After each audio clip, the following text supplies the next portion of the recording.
সালামু আলাইকুম প্রিয় চিকিৎসক বৃন্দ। সিনাপস মেডিকেল একাডেমির পক্ষ থেকে সকলকে স্বাগত জানাচ্ছি। আপনাদের সঙ্গে আছি আমি ডক্টর শিহাব।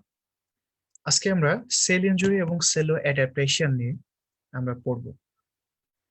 আপনারা যদি রেসিডেন্সি এবং ডিপ্লোমা পরীক্ষার কোশ্চেন অ্যানালাইসিস করেন তাহলে দেখবেন বিগত 5 বছরের রেসিডেন্সি বা ডিপ্লোমার কোশ্চেন যদি আমরা দেখি তাহলে সেল ইনজুরি এবং সেলো অ্যাডাপ্টেশন এই চ্যাপ্টার থেকে কখনো 4টা, কখনো 5টা, কখনো 6টা এরকম কোশ্চেন আসে।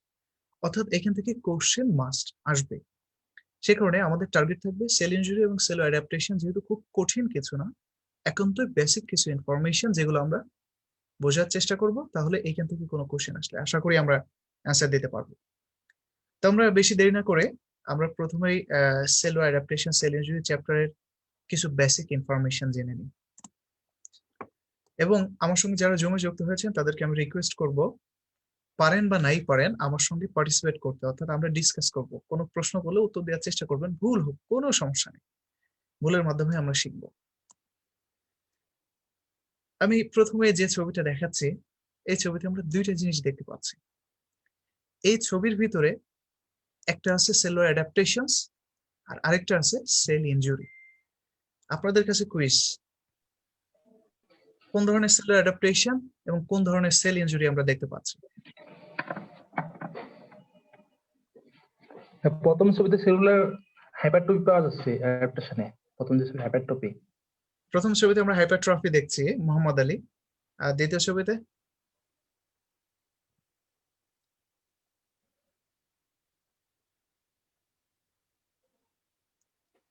কে বলতে পারবেন?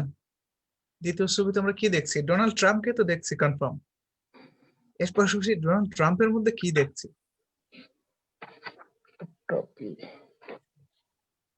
ডোনাল্ড ট্রাম্পের মধ্যে সেনালিটির কিছু সাইন আছে। তার বয়স হয়ে গেছে বোঝা যাচ্ছে, চুল টুল পেকে গেছে, স্কিন টিস্কিন কেমন হয়ে গেছে, তাই না? তার ভিতরে সেলুলার এজিং যে হচ্ছে তার সকল প্রমাণ তার শরীরে আছে। এজিং প্রসেস তার বহু আগে শুরু হয়ে গেছে। Cellular ageing is also a type of cell injury. ঠিক আছে, তো আমরা এই পাশে হাইপারট্রফি দেখছি, এই পাশে সেলুলার এজিং দেখছি। তা আমরা যদি একটা নর্মাল সেলের কথা চিন্তা করি, একটা নর্মাল সেলে প্রত্যেকদিন খুব ছোটখাটো স্ট্রেস প্রত্যেকদিন হয়। এই ছোটখাটো স্ট্রেসকে আমাদের সেল সে মানিয়ে নেয়, এটাকে বলা হয় হোমিওস্ট্যাসিস। আমরা সবাই জানি হোমিওস্ট্যাসিসের ডেফিনিশন আমরা পড়ে আসি। হোমিওস্ট্যাসিস মানে কি? মানে হচ্ছে maintenance of nearly static environment. শব্দটা মনে রাখতে হবে, নিয়ারলি স্ট্যাটিক, নট স্ট্যাটিক। আমাদের বডিতে কোনো কিছু স্ট্যাটিক না, সবকিছু নিয়ারলি স্ট্যাটিক। যেমন যদি বলি পিস, তাহলে 7.35 to 4.5, এমন না শুধু 7.4ই হতে হবে। ঠিক আছে, প্রত্যেকটা যতগুলো আমরা ক্লিনিক্যাল রেফারেন্স ভ্যালু করি, অর্থাৎ যতগুলো টেস্ট করি, প্রত্যেকটার কিন্তু এরকম কি থাকে, একটা রেঞ্জ থাকে। তার মানে আমাদের বডির কোনো কিছু স্ট্যাটিক না, সবকিছু নিয়ারলি স্ট্যাটিক, এর ভিতরে থাকলে সেটা নর্মাল।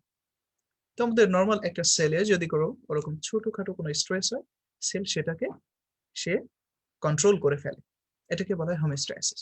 এখন এই স্ট্রেসটা যদি একটু শক্তিশালী হয়, তখন সেল ওই স্ট্রেসের প্রতি অ্যাডাপ্ট করার চেষ্টা করে।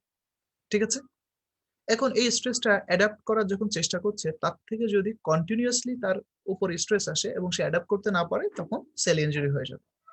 অথবা আরেকটা ওয়েতে সেল ইনজুরি হতে পারে, সেটা হচ্ছে নর্মাল সেলের উপরে প্রথমে যদি খুব ভাইগুরাস বা খুব সিভিয়ার কোনো স্ট্রেস পড়ে প্রথমেই, তাহলে সে অ্যাডাপ্টেশন করার কোনো সুযোগ পাবে না, প্রথমে ইনজুরি হয়ে যাবে। যেমন আপনার স্কিনের উপরে হঠাৎ করে গরম তেল পড়লো, পুড়ে গেল, হঠাৎ করে আপনার আগুনের ভিতরে হাত চলে গেল, অ্যাসিড পড়লো হাতে, তাহলে অ্যাডাপ্ট করার কোনো সুযোগ নেই, প্রথমেই ইনজুরিয়াস স্টিমুলাই হলো, প্রথমে ইনজুরি হয়ে গেল। ওকে, সেলুলার অ্যাডাপ্টেশন এটা reversible cell injury, sorry reversible একটা চেঞ্জ। অর্থাৎ সেল যখন অ্যাডাপ্ট করে, যে কারণে অ্যাডাপ্ট করতেছে সেই কারণটা যদি আমরা উঠিয়ে দিই, তাহলে সেলটা আবার নর্মাল অবস্থায় ফেরত আসতে পারে। এখন মনে করেন সেল ইনজুরি হয়ে গেল, অর্থাৎ সেল অ্যাডাপ্ট করতে পারলো না, অথবা কোনো ইনজুরিয়াস স্টিমুলাইয়ের কারণে সেল ইনজুরি হয়ে গেল। এই সেল ইনজুরিটা যদি মাইল্ড এবং ট্রানজিয়েন্ট হয়, অর্থাৎ খুব অল্প সময়ের জন্য হলো, তাহলে সেলটা এটা হবে রিভার্সিবল সেল ইনজুরি, এবং রিভার্সিবল সেল ইনজুরি সেল আবার নর্মাল হয়ে যেতে পারে যদি সেই ইনজুরিটা না থাকে।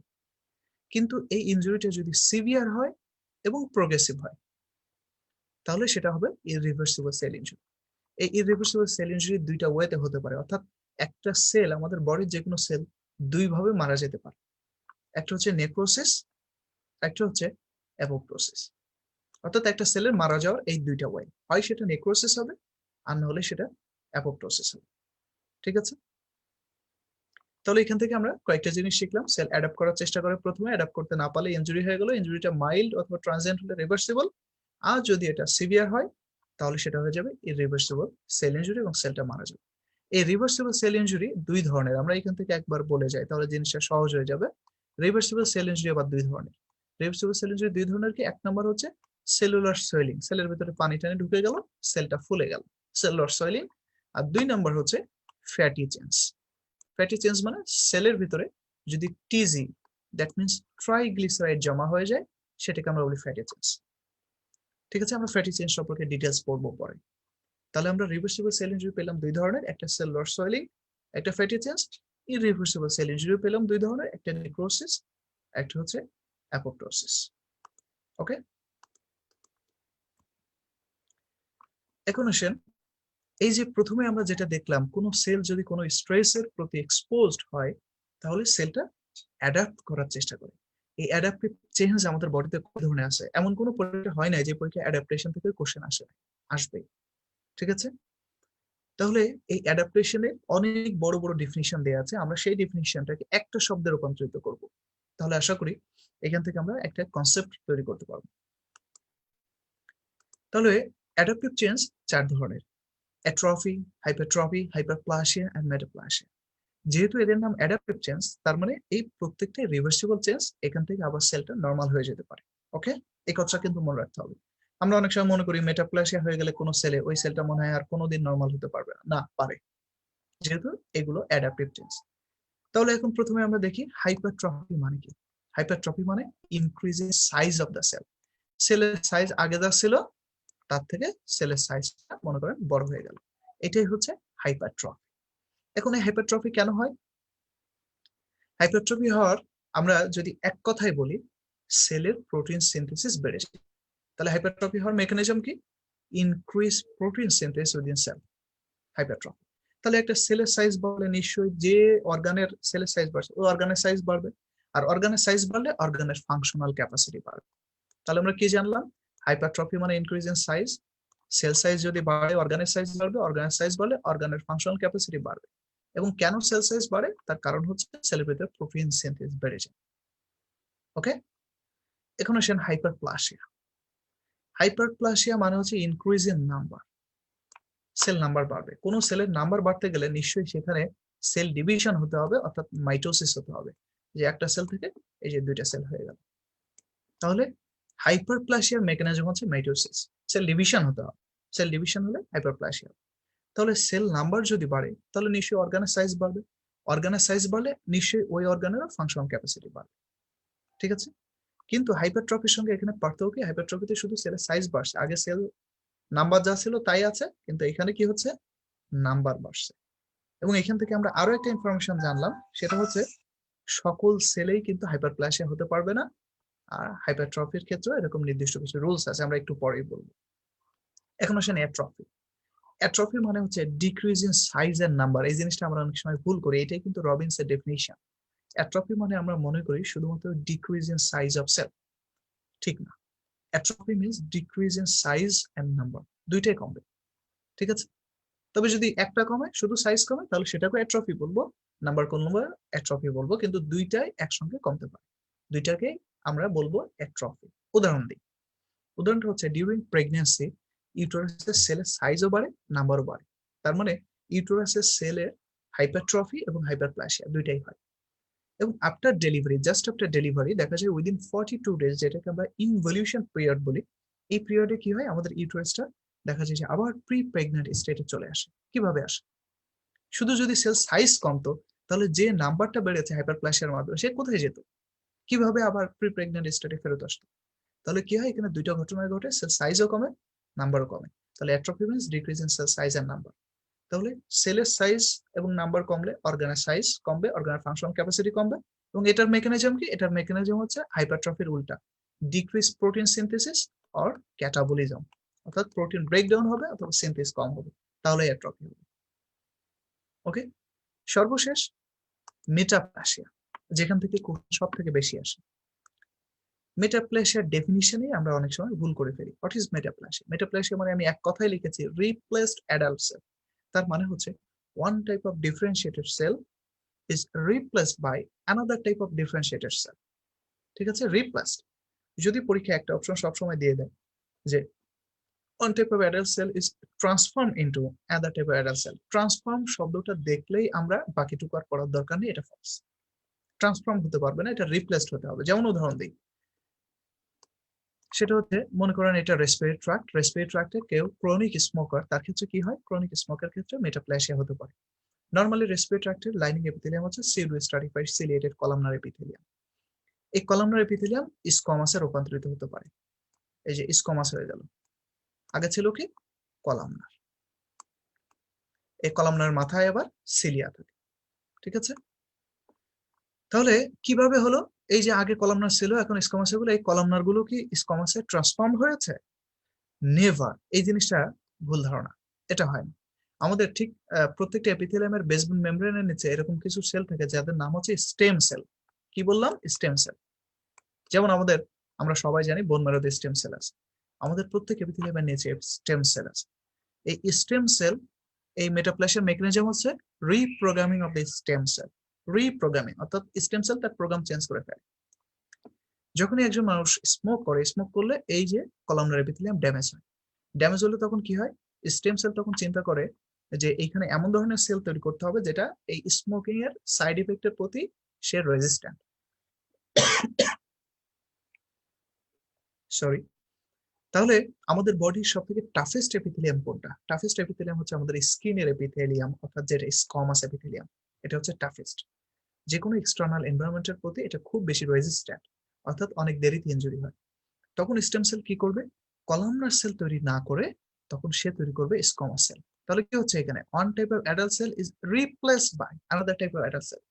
বিষয়টা এরকম না যে এখানে কলামনারটা স্কোমাসে ট্রান্সফর্ম হয়ে যাচ্ছে, এটা রিপ্লেসড হচ্ছে। কেন হচ্ছে?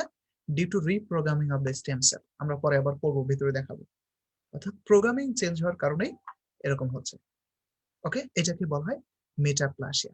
কারণ মেটাপ্লাসিয়াকে আমরা একটা টার্মিনোলজি জানি, এটাকে বলা হয় ডাবল এজড সোর্ড বা টু এজ সোর্ড। তার মানে মেটাপ্লাসিয়া হলে এমন একটা ছুরি মেটাপ্লাসিয়া যার দুই দিকে ধার কাটুন, মানে দুই রকম ক্ষতি হয়। কি ক্ষতি হয় এখান থেকে আমরা বলতে পারবো। এই সিডিওস্টার সিলিয়েটেড কলামনার, অর্থাৎ এই কলামনার এপিথেলিয়ামে সিলিয়া আছে।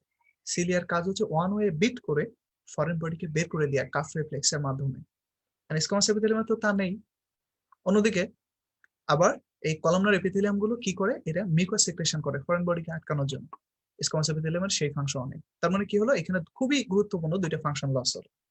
এক নাম্বার। দুই নাম্বার, মেটাপ্লাসিয়া হলে মেটাপ্লাসিয়া থেকে যে কোনো সময় ক্যান্সার হতে পারে। অর্থাৎ মেটাপ্লাসিয়া থেকে ডিসপ্লাসিয়া আর ডিসপ্লাসিয়া থেকে ক্যান্সার। তার মানে হচ্ছে ইট মে টার্ন ইনটু ক্যান্সার। এই কারণে মেটাপ্লাসিয়াকে বলা হয় ডাবল এজড সোর্ড। যেহেতু মেটাপ্লাসিয়া থেকে ক্যান্সার হতে পারে একটা ইনফরমেশন বললাম, তাহলে এর সঙ্গে আমরা আরেকটা ইনফরমেশন অ্যাড করি, সেটা হচ্ছে হাইপারপ্লাসিয়া। যে চার ধরনের অ্যাডাপটিভ চেঞ্জ আছে সবগুলোই রিভার্সিবল, কিন্তু দুইটা অ্যাডাপটিভ চেঞ্জ মে টার্ন ইনটু ক্যান্সার। হবেই বিষয়টা এরকম না, কিন্তু হতে পারে। একটা হচ্ছে হাইপারপ্লাসিয়া আর একটা হচ্ছে মেটাপ্লাসিয়া। মেটাপ্লাসিয়া হলে এখান থেকে ডিসপ্লাসিয়া হয়ে ক্যান্সার হতে পারে। আর হাইপারপ্লাসিয়া যেহেতু মাইটোসিসের মাধ্যমে হয়, তাহলে হাইপারপ্লাসিয়া যদি অ্যাবনর্মাল হয়, অর্থাৎ অ্যাবনর্মাল মাইটোসিস শুরু হয়, তাহলে সেখান থেকে হয়ে যেতে পারে ক্যান্সার। তার মানে আমরা জানলাম হাইপারপ্লাসিয়া এবং মেটাপ্লাসিয়া এই দুইটা থেকে কিন্তু ম্যালিগন্যান্ট ট্রান্সফরমেশন হতে পারে। ওকে, তাহলে এই হচ্ছে মোটামুটি অ্যাডাপটিভ চেঞ্জেস। ঠিক আছে, কেউ কি কোনো কোশ্চেন করেছেন? আচ্ছা, একজন কোশ্চেন, ট্রান্সফর্ম যদি এক্সাম, অবশ্যই ট্রান্সফর্ম শব্দ যেখানে থাকবে সেটাই ফলস। রিপ্লেস শব্দটা থাকতে হবে। One type of adult cell is replaced by. Transform শব্দ পরীক্ষায় দিলেই সেটা ফলস, কখনোই ট্রান্সফর্ম হবে না। সেটা তাহলে মেটাপ্লাসিয়া হলো না। ঠিক আছে, মেটাপ্লাসিয়া ডেফিনিশনের মধ্যে পড়বেন।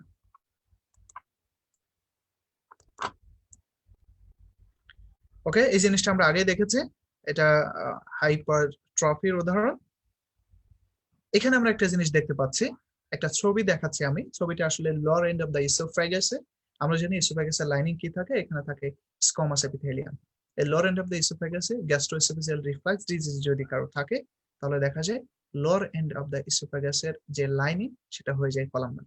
এটাও এক ধরনের মেটাপ্লাজিয়া। কিভাবে হয়? রিপ্রোগ্রাম অফ দ্য স্টেম সেলের মাধ্যমে, and this may turn into cancer, that is adenocarcinoma. এটা আমরা সবাই জানি।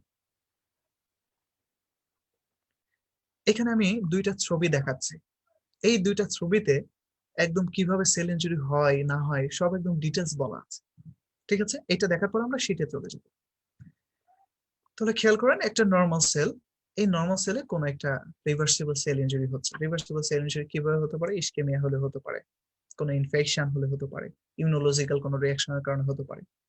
তাহলে রিভার্সিবল সেল ইনজুরি দুইটা টাইপ বলেছিলাম আমরা, একটা হচ্ছে সেলুলার সোয়েলিং, একটা হচ্ছে fatty change. Cellular swelling and fatty change আমরা এখানে আলোচনা করব। সেলুলার সোয়েলিং নিয়ে, পরে ফ্যাটি চেঞ্জ নিয়ে বলবো। এখন সেলুলার সোয়েলিং কিভাবে হয় এটা দিয়ে আমরা বুঝতে পারবো। মনে করেন কোনো একটা সেলে হঠাৎ করে কি হলো? ইসকেমিয়া হলো। ইসকেমিয়া হলে কি হবে? অক্সিজেন সাপ্লাই কমে যাবে, মাইটোকন্ড্রিয়াতে অক্সিডেটিভ ফসফোরাইলেশন কমে যাবে, সেলে এটিপি সিনথেসিস কমে যাবে। তাহলে এটিপি সিনথেসিস যদি কমে যায়, আমাদের সেল মেমব্রেনে খুবই গুরুত্বপূর্ণ একটা পাম্প আছে, তার নাম সোডিয়াম পটাশিয়াম এটিপেস পাম্প। প্রত্যেকটা সেল মেমব্রেনে আছে। কি আছে? সোডিয়াম আর পটাশিয়ামের এটিপেস পাম্প আছে। ঠিক আছে, এই পাম্পের কাজ কি? সোডিয়াম বাইরে বের করে নাকি ভিতরে ঢোকায়? পটাশিয়াম বাইরে বের করে নাকি ভিতরে ঢোকায়? কি করে সোডিয়াম পটাশিয়াম এটিপেস পাম্প নরমালি? কেউ একজন বলেন তো, ভুল হলে কোনো সমস্যা নেই। তিনটা সোডিয়ামকে বাইরে বের করে দেয় এবং দুটো পটাশিয়ামকে ভিতরে সেটার ভিতরে রাখে। Right sir, thank you, thank you. সেটা হচ্ছে, এটাকে আমরা বলতে পারি তেলা মাথায় তেল দেয়া। তার মানে হচ্ছে, আমরা জানি ইন্ট্রাসেলুলার স্পেসে আমাদের পটাশিয়াম বেশি আর এক্সট্রাসেলুলার স্পেসে সোডিয়াম বেশি। তারপরেও সোডিয়ামকে বাইরে বের করবে আর পটাশিয়ামকে ভিতরে ঢোকাবে। এটাই হচ্ছে নর্মাল সোডিয়াম পটাশিয়াম এটিপিএস পাম্পের কাজ। কিভাবে করে? এটিপি খরচ করে করে, এই জন্য এর নাম এটিপিএস পাম্প। যেহেতু এনার্জি খরচ করে, এই জন্য এগেনস্ট দ্য কনসেন্ট্রেশন গ্রেডিয়েন্ট কাজ করতে পারে। এটিপি খরচ করেই তারা সোডিয়ামকে বাইরের দিকে নিয়ে আসে আর পটাশিয়ামকে ভিতরে ঢুকায়। ওকে, এখন যেহেতু এই সেলে অক্সিজেন সাপ্লাই কমে যাচ্ছে, এটিপি সিনথেসিস কমে যাচ্ছে, সঙ্গে সঙ্গে এই sodium potassium ATPase pump fail করবে। কারণ কি? এটিপি সিনথেসিস কমে যাচ্ছে, কারণ এটিপি খরচ করে এই কাজটা তারা করে। তখন কি হবে? তখন পটাশিয়াম বাইরে বের হয়ে আসবে, কারণ সেলের ভিতরে পটাশিয়াম বেশি, আর সোডিয়াম ঢুকবে সেলের ভিতরে। ঠিক আছে, আগে ঘটতো কিন্তু উল্টা নরমালি, এখন ঘটবে সোডিয়াম ঢুকবে ভিতরে। যেহেতু এটিপি সিনথেসিস কমে যাচ্ছে, এটিপিএস পাম্প ফেল করছে, ফলে সোডিয়াম ঢুকবে ভিতরে আর পটাশিয়াম বের হবে, কারণ বাইরে সোডিয়াম কনসেন্ট্রেশন বেশি। ওকে, সোডিয়ামের বন্ধু হচ্ছে ওয়াটার। বন্ধুকে ওয়াটার। আমরা সবাই জানি, যেমন ডিজিটাল কনভার্টেড টিউবুলে সোডিয়াম যখন অ্যাবজর্পশন হয়, তখন এর সঙ্গে ওয়াটার অ্যাবজর্পশন হয়, কারণ সোডিয়াম একটা অসমোটিক্যালি অ্যাক্টিভ সাবস্টেন্স। তাহলে সোডিয়াম যখন সেলের ভিতরে ঢুকবে, সোডিয়াম তখন পানিকে নিয়ে ঢুকবে। ফলে কি হবে? সেলের ভিতরে যদি পানি ঢোকে, সেলটা সঙ্গে সঙ্গে ফুলে যাবে, সেলুলার সোয়েলিং হবে, এবং সেলের ভিতরে যত অর্গানেলিস আছে সবাই পানিতে হাবুডুবু খাবে, সবাই ফুলে যাবে। ঠিক আছে, ফুলে যাওয়ার ইফেক্টটা কি হবে সেটা বলছি। সেই সঙ্গে সোডিয়াম যখন সেলের ভিতরে ঢুকবে, তখন ভোল্টেজ গেটেড ক্যালসিয়াম চ্যানেল বা ক্যালসিয়াম চ্যানেলের পারমিউটিভ বেড়ে যাবে, অর্থাৎ তখন সেলের ভিতরে ক্যালসিয়ামও ঢুকবে। যখনই সেলের ভিতরে ক্যালসিয়াম ঢুকবে, ক্যালসিয়ামের কাজ হচ্ছে ইন্টারসেলুলার এনজাইমকে অ্যাক্টিভেশন করে দেয়। তখন সেই ইন্টারসেলুলার এনজাইমকে অ্যাক্টিভেশন করে দিয়ে সেলটাকে ড্যামেজ করে বা লাইসিস করে দিতে পারে। এখন এই ইনজুরিটা যদি অল্প সময়ের জন্য হয়, তাহলে ক্যালসিয়াম ইন্টারসেলুলার সকল এনজাইমকে অ্যাক্টিভেট করতে পারবে না, তার আগে এটা আবার রিভার্স হয়ে যাবে। ঠিক আছে, কিন্তু যদি এই ইনজুরিটা সিভিয়ার হয় অথবা যদি লম্বা সময় ধরে হয়, তাহলে ক্যালসিয়াম ইন্টারসেলুলার এনজাইমকে অ্যাক্টিভেট করে দেবে, যার ফলাফল হিসেবে আমাদের সেলটা লাইসিস হয়ে, যেটাকে আমরা বলি নেক্রোসিস। তাহলে reversible cell injury cellular swelling থেকেই হয়ে যাচ্ছে নেক্রোসিস। এখান থেকে আরো একটা ইনফরমেশন পেলাম, নেক্রোসিসের আগের স্টেজ হচ্ছে সেলুলার সোয়েলিং। তার মানে নেক্রোসিসের সেলটা সোয়েল হয় এবং আলটিমেটলি সেল মেমব্রেন ডিসরাপ্টেড হয়। পরের ছবিতে আমরা দেখব। দেখেন সেই কথাগুলো এখানে বলেছে যে আপনার সোডিয়াম পাম্প বা sodium potassium ATPase pump fail করবে, influx of calcium, water and sodium and efflux of potassium. ফলাফল হিসেবে কি হবে? সেলের ভিতরে ওয়াটার ঢুকবে, ফলে এন্ডোপ্লাজমিক রেটিকুলাম সোয়েলিং হবে, সেলুলার সোয়েলিং হবে, লস অফ মাইক্রোভিলাই ব্লেড, এগুলো হবে। অন্যদিকে এটিপি সিনথেসিস কমে যাওয়ার কারণে অ্যারোবিকের জায়গায় শুরু হবে অ্যানারোবিক গ্লাইকোলাইসিস, ফলে ল্যাকটিক অ্যাসিড প্রোডাকশন বেড়ে যাবে, সেলের ভিতরে পিএইচ কমবে, বা যেটাকে আমরা বলি অ্যাসিডোসিস হবে, intercellular acidosis, clamping of nuclear chromatin হতে পারে। অন্যদিকে যেহেতু এন্ডোপ্লাজমিক রেটিকুলাম ফুলে যাচ্ছে পানি দ্বারা, আমরা জানি এন্ডোপ্লাজমিক রেটিকুলাম দুই ধরনের, একটা হচ্ছে রাফ আর একটা স্মুথ। যেটা রাফ, রাফ মানে ওর গায়ে রাইবোজোম লাগানো, এই রাইবোজোমের কাজ প্রোটিন সিনথেসিস করা। যখনই এন্ডোপ্লাজমিক রেটিকুলামটা ফুলে যাবে পানি দিয়ে, তখনই এর থেকে রাইবোজোম গুলো খুলে যাবে, আলাদা হয়ে যাবে, সেপারেট হয়ে যাবে, তখনই সেলের ভিতরে প্রোটিন সিনথেসিসটা কমে যাবে। ঠিক আছে, তাহলে এই কিন্তু রিভার্সিবল সেল ইনজুরিতে এই ঘটনাগুলো ঘটে। ওকে, এখন আসেন তাহলে আগের ছবিটা দেখি, তাহলে এখন অর্থবহ মনে হবে আমাদের কাছে। এই যে সেলের নর্মাল সেল, এখান থেকে রিভার্সিবল সেল ইনজুরি, সেলটা সোয়েলিং হয়ে গেল, সেলের ভিতরে পানি ঢুকলো, পানি ঢোকার সঙ্গে সঙ্গে সেল মেমব্রেন কিন্তু এখানে ডিসরাপ্টেড হবে না।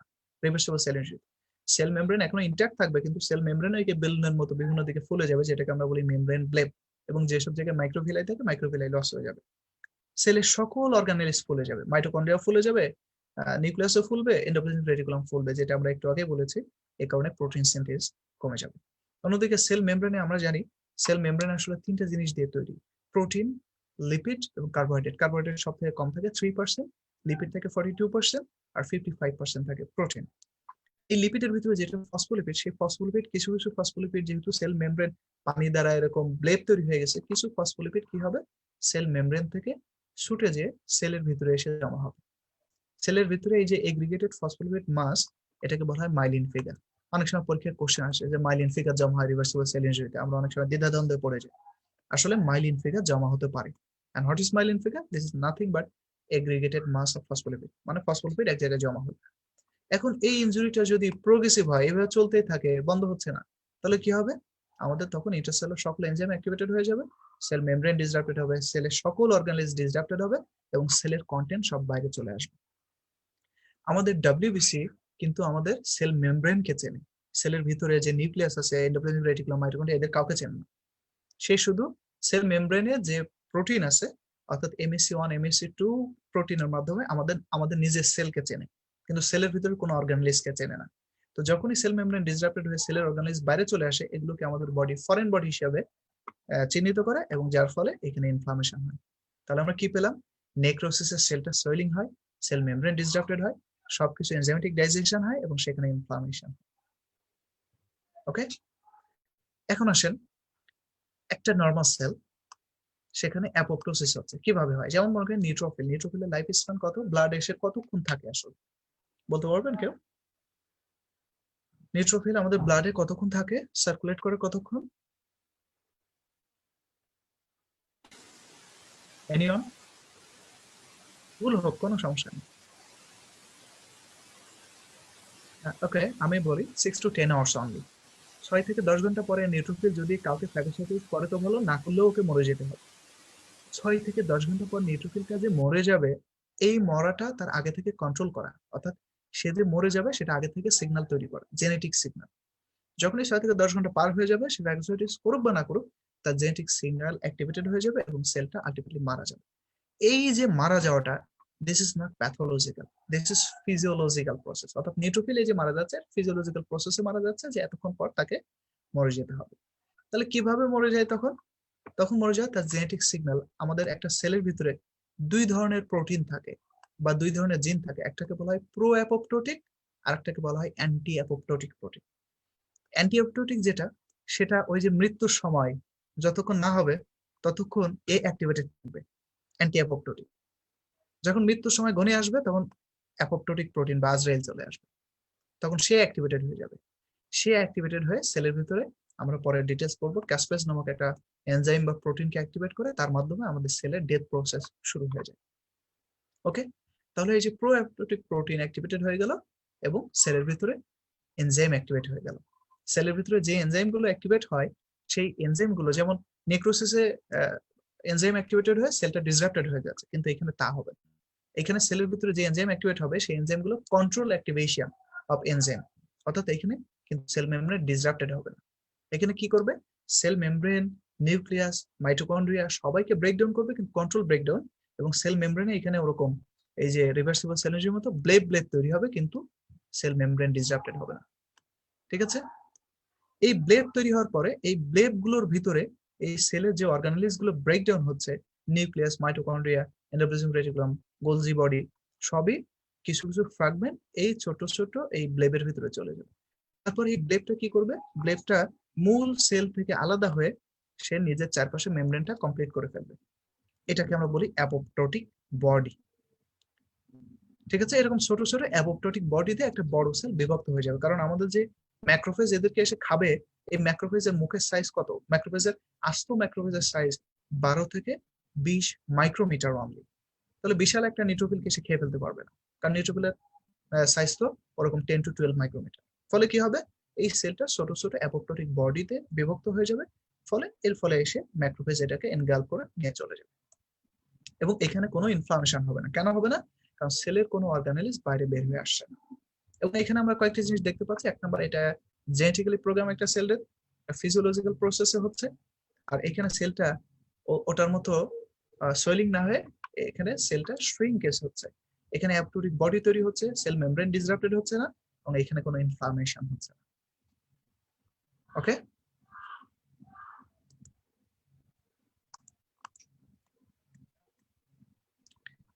এই ছবির মাধ্যমে আমরা একটু দেখানোর চেষ্টা করছি যে সেলের ভিতরে যখন ক্যালসিয়াম ঢোকে, তখন ক্যালসিয়াম সেলের ভিতরে ঢুকে কি করে আসলে। ক্যালসিয়াম যখন সেলের ভিতরে ঢুকে, এই যে ইনক্রিজ সাইটোসোলিক ক্যালসিয়াম, এই ক্যালসিয়ামের কাজ হচ্ছে অ্যাক্টিভেশন অফ সেলুলার এনজাইম। ফসফোলাইপেজকে অ্যাক্টিভেট করবে, সেল মেমব্রেন ফসফোলিপিডকে ব্রেকডাউন করবে, প্রোটিয়াস প্রোটিন ভাঙবে, এন্ডোনিউক্লিয়াস নিউক্লিয়াসকে ভাঙবে, এটিপিএস এটিপিকে ভাঙবে। ঠিক আছে, অর্থাৎ সেলের ভিতরে ক্যালসিয়াম যখন এরকম বেশি ঢুকে যায়, তখন সে এনজাইম অ্যাক্টিভেশন করে সেলটাকে ড্যামেজ করতে থাকে। ওকে,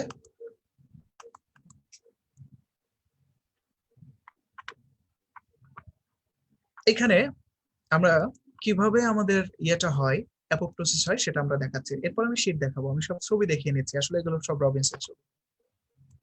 সেটা হচ্ছে আমাদের অ্যাপোপ্টোসিসটা একটা প্রোগ্রাম সেলের। এই প্রোগ্রাম সেলের দুইটা পাথওয়েতে হয়, একটাকে বলা হয় মাইটোকন্ড্রিয়াল পাথওয়ে বা ইন্ট্রিনসিক পাথওয়ে, আর একটা পাথওয়ের নাম এক্সট্রিনসিক পাথওয়ে বা death receptor pathway.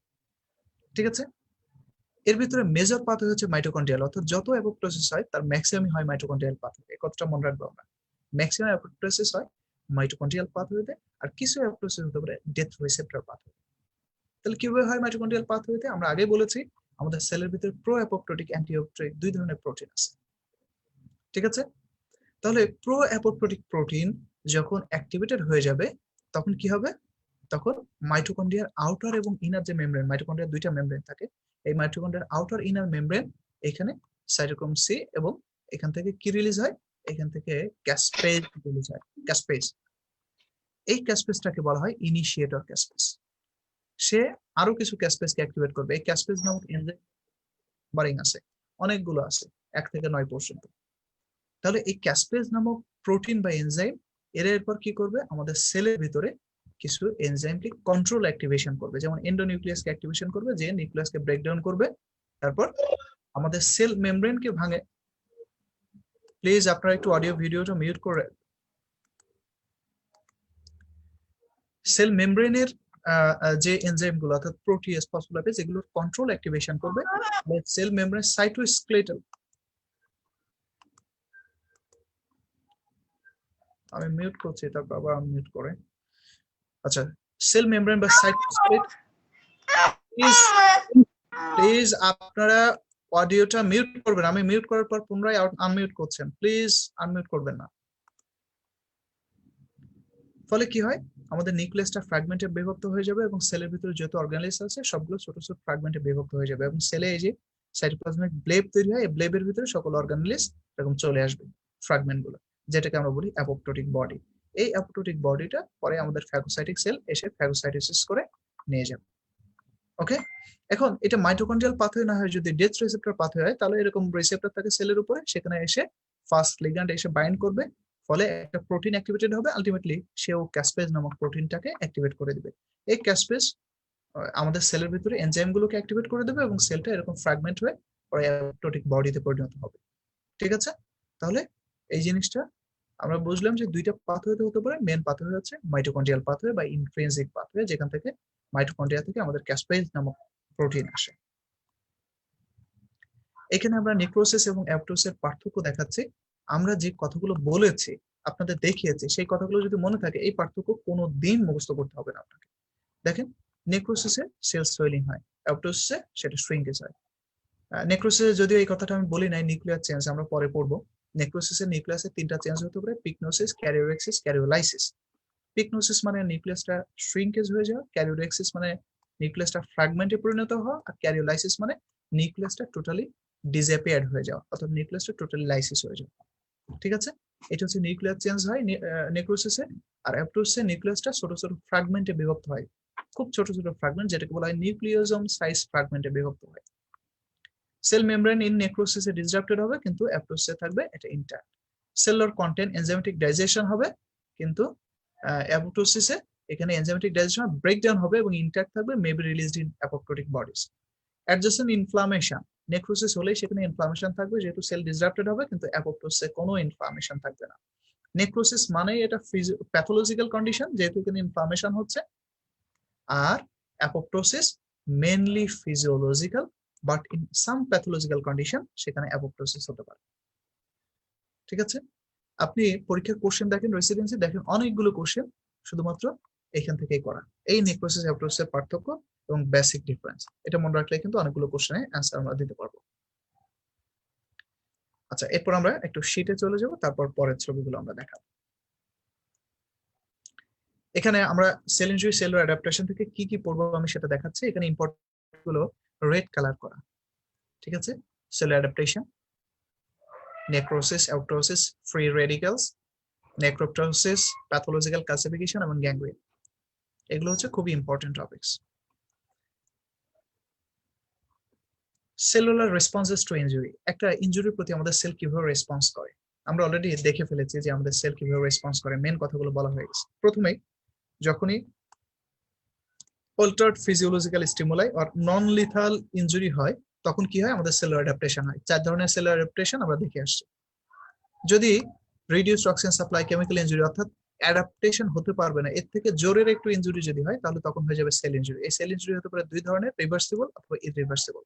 Reversible cell injury 2 ধরনের আমরা দেখেছি, একটা সেলুলার সোয়িং, একটা ফ্যাটি চেঞ্জ। আর ইরিভার্সিবল সেল ইনজুরি 2 ধরনের, একটা নেক্রোসিস, একটা অ্যাপোপ্টোসিস।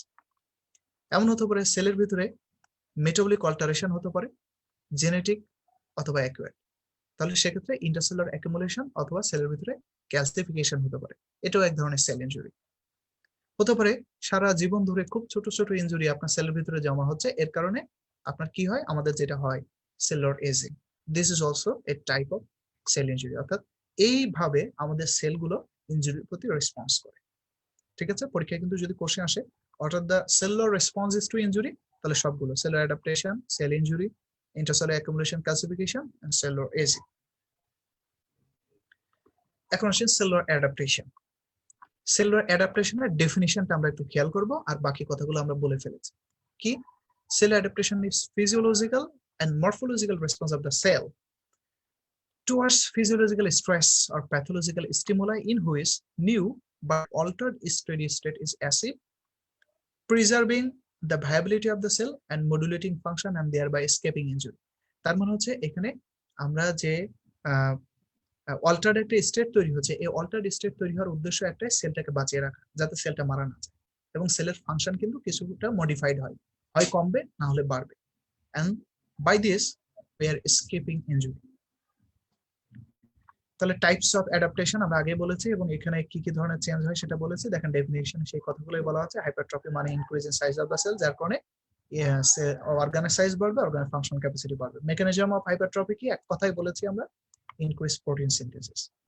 এবং হাইপারট্রফি কয় ধরনের হতে পারে, হাইপারট্রফি ফিজিওলজিক্যাল, প্যাথোলজিক্যাল, 2 কন্ডিশনে হতে পারে। ফিজিওলজিক্যাল কি হতে পারে, যেমন ডিউরিং পিউবার্টি, পিউবার্টির সময় কি হয়, ব্রেস্ট ইউটেরাস সাইজ এগুলো বড় হয়, প্রেগন্যান্সিতে ইউটেরাস সাইজ বড় হয়। ঠিক আছে, বডি বিল্ডারের ক্ষেত্রে এক্সারসাইজ করলে তার মাসল সাইজ বড় হয়। এগুলো হচ্ছে ফিজিওলজিক্যাল হাইপারট্রফি।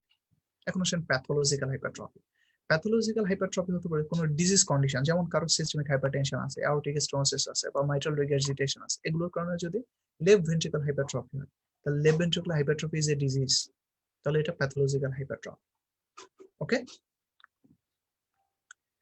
হাইপারপ্লাসিয়া আমরা আগে বলেছি, হাইপারপ্লাসিয়া মানে ইনক্রিজ ইন নাম্বার, নাম্বার বাড়লে অর্গানের সাইজ বাড়বে, অর্গানের ফাংশন ক্যাপাসিটি বাড়বে। এখন হাইপারপ্লাসিয়া কেন হয়, হাইপারপ্লাসিয়া হতে পারে due to result of growth factor driven proliferation of mature cell and in some cases increase output of the new cells from tissue stem cell। তার মানে সব কথার অর্থ একটাই, নতুন সেল তৈরি হবে। ঠিক আছে, প্রলিফারেশনের মাধ্যমে। কিভাবে, থ্রু সেল ডিভিশন। হাইপারপ্লাসিয়াও তাহলে ফিজিওলজিক্যাল, প্যাথোলজিক্যাল 2 কন্ডিশনে হতে পারে। হাইপারপ্লাসিয়া ফিজিওলজিক্যাল, প্যাথোলজিক্যাল 2 কন্ডিশন হতে পারে। এই ফিজিওলজিক্যাল আজকাল যে হাইপারপ্লাসিয়া এটা আবার দুইটা ভাগে ভাগ করা হয়েছে, এটা হরমোনের কারণে হতে পারে, একটা কম্পেনসেটরি। হরমোনের কারণে যেমন হচ্ছে এই যে ব্রেস্ট ইউটেরাস ডিউরিং প্রেগন্যান্সি, এখানে সেল নাম্বার বাড়তেছে, ডিউরিং প্রেগন্যান্সি ইউটেরাসের সাইজ, ব্রেস্টের সাইজ বাড়তেছে, এগুলো হরমোনাল হাইপারপ্লাসিয়া ডিউ টু হরমোনের কারণে হচ্ছে। আর কম্পেনসেটরি যেমন পার্শিয়াল হেপাটেক্টমি, কারণ লিভার আপনি দান করলেন, অর্ধেক কেটে দিলেন, দেখবেন লিভার আবার তৈরি হয়ে যাচ্ছে। কিডনির একটা অংশ কেটে ফেলা হলো, আবার কম্পেনসেটরি হাইপারপ্লাসিয়া হয়ে কিডনির বাকি অংশ তৈরি হলো, এটা হচ্ছে compensatory, not due to hormonal influence. এটাকে বলা হচ্ছে কম্পেনসেটরি হাইপারপ্লাসিয়া, দুইটাই ফিজিওলজিক্যাল। প্যাথোলজিক্যাল হাইপারপ্লাসিয়া কারা? প্যাথোলজিক্যাল হাইপারপ্লাসিয়া অর্থাৎ এমন একটা হাইপারপ্লাসিয়া হলো যার কারণে আপনার একটা প্যাথোলজিক্যাল কন্ডিশন তৈরি হলো, যেমন endometrial hyperplasia, benign prostatic hyperplasia, skin wart, atypical ductal hyperplasia breast, এগুলো কি প্যাথোলজিক্যাল, অর্থাৎ এগুলোর কারণে একটা ডিজিজ কন্ডিশন তৈরি হয়ে গেল। এবং এই প্যাথোলজিক্যাল হাইপারপ্লাসিয়ার ভিতরে কেউ কেউ আবার মে টার্ন ইনটু ম্যালিগন্যান্সি, সবাই না কিন্তু, মে টার্ন ইনটু ম্যালিগন্যান্সি। ঠিক আছে, এই যারা যারা মে টার্ন ইনটু ম্যালিগন্যান্সি তাদেরকে বলা হয় প্রি ম্যালিগন্যান্ট কন্ডিশন, যেমন এন্ডোমেট্রিয়াল হাইপারপ্লাসিয়া এবং অ্যাটিপিক্যাল ডাক্টাল হাইপারপ্লাসিয়া ব্রেস্ট, এই দুইটা কিন্তু প্রি ম্যালিগন্যান্ট কন্ডিশন, অর্থাৎ এই দুইটা হাইপারপ্লাসিয়া থেকে পরবর্তীতে ক্যান্সার হতে পারে। ওকে,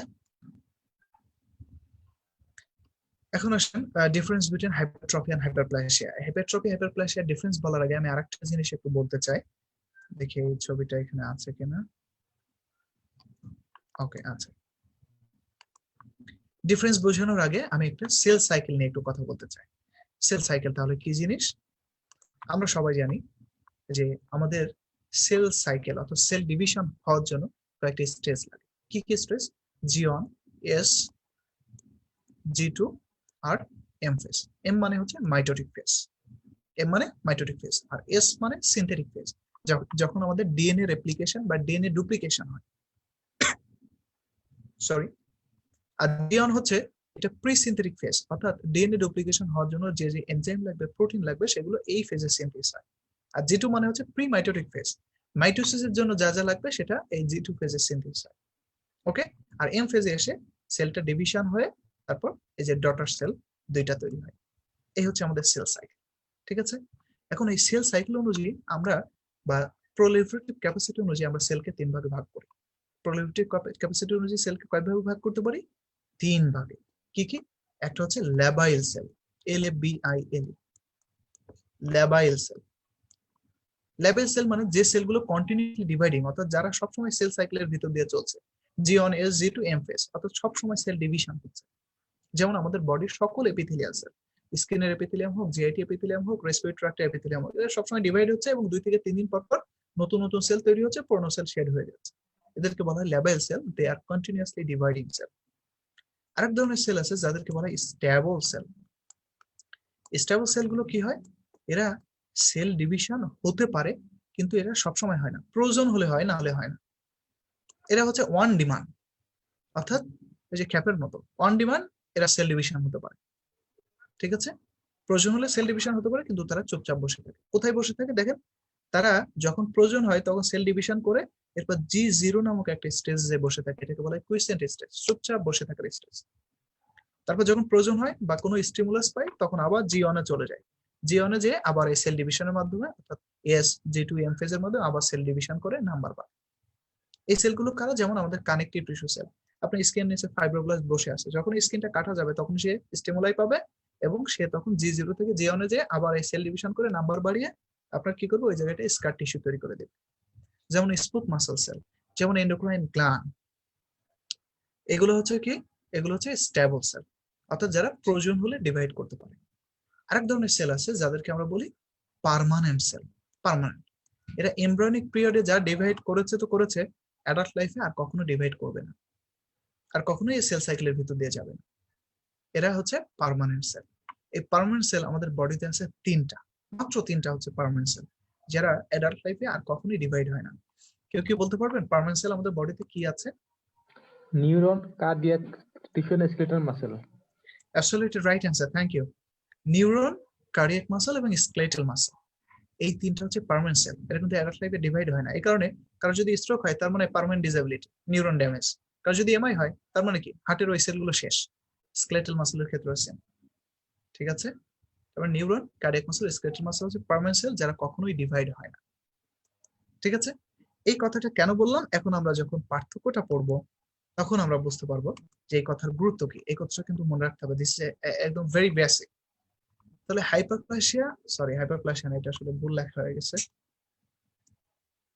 এটা আসলে হাইপারট্রফি, ওইটা হাইপারপ্লাসিয়া।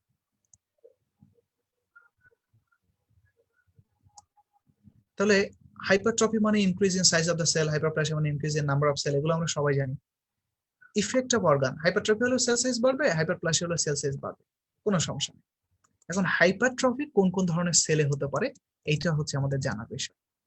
হাইপারট্রফি কোন সেলে হতে পারে আর হাইপারপ্লাসিয়া কোন ধরনের সেলে হতে পারে, এটা কিন্তু পরীক্ষার জন্য ইম্পর্টেন্ট, তাহলে আমরা অনেক কিছু বুঝে ফেলবো। হাইপারট্রফি মানে হচ্ছে increase in size of the cell, সেলের সাইজ বাড়বে। সেলের সাইজ কোথায় বাড়তে পারে? পার্মানেন্ট সেলে বাড়তে পারে, লেভেল সেলে বাড়তে পারে, স্টেবল সেল, মানে বডির সকল সেলেই সেল সাইজ বাড়তে পারে। কিন্তু হাইপারপ্লাসিয়া মানে কি? মানে সেল ডিভিশন। তার মানে হাইপারপ্লাসিয়া লেভেল সেলে হতে পারবে, স্টেবল সেলে হতে পারবে, but not in permanent cell. Permanent সেলে কখনোই হাইপারপ্লাসিয়া হতে পারবে। তার মানে বোঝাই গেল যে আপনার স্কেলেটাল মাসল, কার্ডিয়াক মাসল এবং ব্রেন এখানে হাইপারপ্লাসিয়া হবে। ওকে, এরপরে নেচার অফ স্টিমুলাই, এটা সহজ জিনিস যে হাইপারট্রফি মেকানিক্যাল অথবা হরমোনাল স্টিমুলাইতে হতে পারে, আর হাইপারপ্লাসিয়া হতে পারে হরমোনাল অথবা গ্রোথ ফ্যাক্টর, একই ধরনের স্টিমুলাই প্রায়। ম্যালিগন্যান্ট ট্রান্সফরমেশন কখনো হাইপারট্রফিতে হয় না, কিন্তু হাইপারপ্লাসিয়াতে হতে পারে, কারণ যেহেতু এখানে সেল ডিভিশন হয়, তাহলে অ্যাবনর্মাল সেল ডিভিশন হলে সেখানে কি হতে পারে? ম্যালিগন্যান্ট ট্রান্সফরমেশন হতে পারে। ওকে, এখন হচ্ছে অ্যাট্রফি। অ্যাট্রফি মানে আমরা আগেই বলেছি, অ্যাট্রফি মানে ডিক্রিজ ইন সেল সাইজ, সেলের সাইজ বাড়লে অর্গান সাইজ, সেলের সাইজ কমলে অর্গান সাইজ কমবে।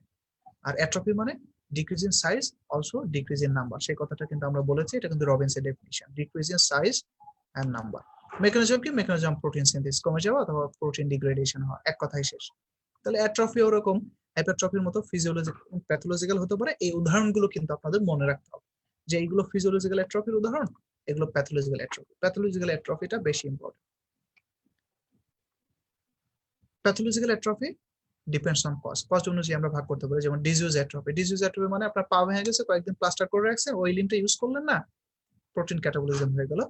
Diminished blood supply, inadequate nutrition, তারপর এন্ডোক্রাইন স্টিমুলেশন যদি চলে যায়, যেমন আপনার মেনোপজ, ব্রেস্ট ইউটেরাসের সাইজ ছোট হয়ে যায়, loss of innervation, pressure atrophy অথবা সেনাইল অ্যাট্রফি। ঠিক আছে, সব কিন্তু আলটিমেটলি মেকানিজম একই, প্রোটিন ক্যাটাবলিজম অথবা প্রোটিন সিনথেসিস কমে যাওয়া, তাহলে অ্যাট্রফি। এখন হচ্ছে মেটাপ্লাসিয়া। আমরা মেটাপ্লাসিয়া ডেফিনিশন আগে বলেছি, one differentiated type of cell, মানে adult cell replaced by another type of cell. Replaced হতে হবে, কখনোই এটা কি হতে পারবে না? ট্রান্সফর্ম হতে পারবে না। মেকানিজম কি? এক কথায় আমরা বলেছি, ভিতরে অনেক কথা লেখা থাকবে। এক কথায় হচ্ছে reprogramming of the stem sell. Okay, metaplasia mainly হয় এপিথেলিয়াল টিস্যুতে। মনে রাখতে হবে, পরীক্ষায় কিন্তু কোশ্চেনটা এভাবেই আসে, স্টেম এভাবে আসে, মেনলি এপিথেলিয়াল টিস্যু। ট্রু। যদি বলি অনলি এপিথেলিয়াল টিস্যু, তাহলে মেনলি এপিথেলিয়াল টিস্যুতে হয়, তবে কানেক্টিভ টিস্যুতেও হতে পারে। মেটাপ্লাসিয়াকে আমরা ডাবল এস শর্ট কেন বলে সেটা আগেই বলেছি। এখন পড়তে হবে যেটা এক্সাম্পল অফ মেটাপ্লাসিয়া, ভিভিআই। পরীক্ষায় এখান থেকে কোশ্চেন থাকে, কোনটা স্কোমাস মেটাপ্লাসিয়া, কোনটা কলামনার মেটাপ্লাসিয়া। মেটাপ্লাসিয়ার ক্ষেত্রে একটা কথা মনে রাখতে হবে, সেটা হচ্ছে যে জিনিসটা তৈরি হয়, অর্থাৎ ফাইনাল প্রোডাক্ট, সেইটার নাম দিয়েই হয় মেটাপ্লাসিয়া। অর্থাৎ স্কোমাস মেটাপ্লাসিয়া মানে অন্য কিছু থেকে স্কোমাস হয়েছে, তার মানে কলামনার থেকে স্কোমাস হয়েছে, এই জন্য এটাকে বলা হচ্ছে স্কোমাস মেটাপ্লাসিয়া। অর্থাৎ যে নামটা থাকবে সেটা হচ্ছে প্রোডাক্ট, সেটা তৈরি হয়েছে। তাহলে কলামনার মেটাপ্লাসিয়া মানে, স্কোমাস মেটাপ্লাসিয়া মানে হচ্ছে কলামনার থেকে স্কোমাস হয়েছে। তাহলে আপনার চিন্তা করতে হবে মাথায়, কোথায় কোথায় কলামনার আছে। রেসপিরেটরি ট্র্যাক্টে আছে, তাহলে এখানে হতে পারে। গল ব্লাডারে আছে, গল ব্লাডার মানে কি? আমাদের জিআইটি, স্টোমাক থেকে শুরু করে up to pectinate line of anus, এই পর্যন্ত সবই তো কলামনার। তাহলে এর যে কোনো জায়গায় কলামনার থেকে স্কোমাস হয়ে যেতে পারে। ইউটেরাসের লাইন কলামনার, তাহলে এখানে কলামনার থেকে স্কোমাস হতে পারে। তাহলে এগুলোকে আমরা কি বলবো? Squamous metaplasia. পরীক্ষা অনেক সময় কোশ্চেন আসে, কোন কোন জায়গায় স্কোমাস মেটাপ্লাসিয়া। এখন যদি বলে স্কিন, তাহলে এটা কি ট্রু হবে? যদি বলে ইসোফেগাস, তাহলে কি ট্রু হবে? নেভার। ইসোফেগাসের নরমাল লাইনই স্কোমাস, তাহলে ওটা কিভাবে স্কোমাসে রূপান্তরিত হবে? স্কিনের লাইনিং এ তো স্কোমাস। ঠিক আছে, তাহলে খেয়াল করে অ্যান্সার দিতে হবে। এই জিনিসগুলো বুঝলেই কিন্তু কোথায় লাইনিং কি, এটা মনে রাখতে পারলে আমরা এটা বলতে পারবো। প্রোস্টেটে হতে পারে, ভিটামিন এ ডেফিসিয়েন্সি হলে রেসপিরেটরি ট্র্যাক্টে হতে পারে। আর স্টোন, যে কোনো ডাক্টে, যে কোনো গ্ল্যান্ডের ডাক্টে যদি স্টোন থাকে, that may irritate the duct, কারণ যে কোনো ডাক্ট মানে সেখানে কলামনার, কলামনার থেকে স্কোমাস হতে পারে। ইউরিনারি ব্লাডার ট্রানজিশনাল এপিথেলিয়াম থেকে এখান থেকে স্কোমাস হতে পারে।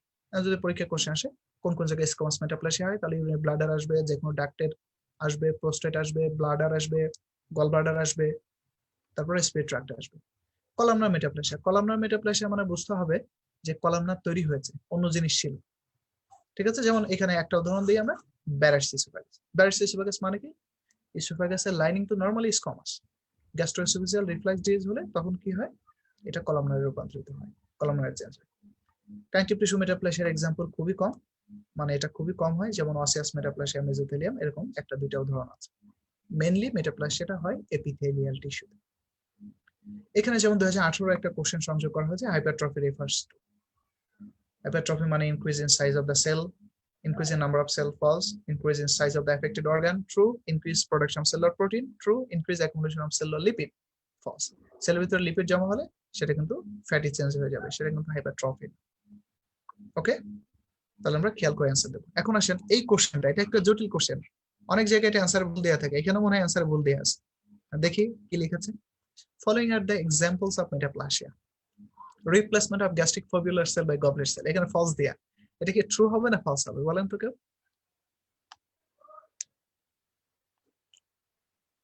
ভাই ট্রু হবে, ভাই ট্রু হবে।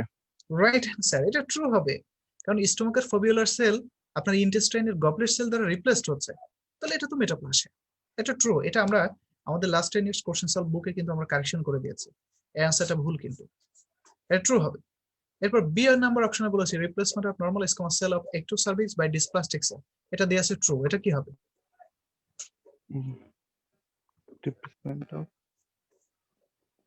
এটা কি হবে? ফলস হবে। Absolutely this is false. কেন ফলস? কারণ মেটাপ্লাসিয়ার ডেফিনিশন হচ্ছে one type of adult cell is replaced by another type of adult sell.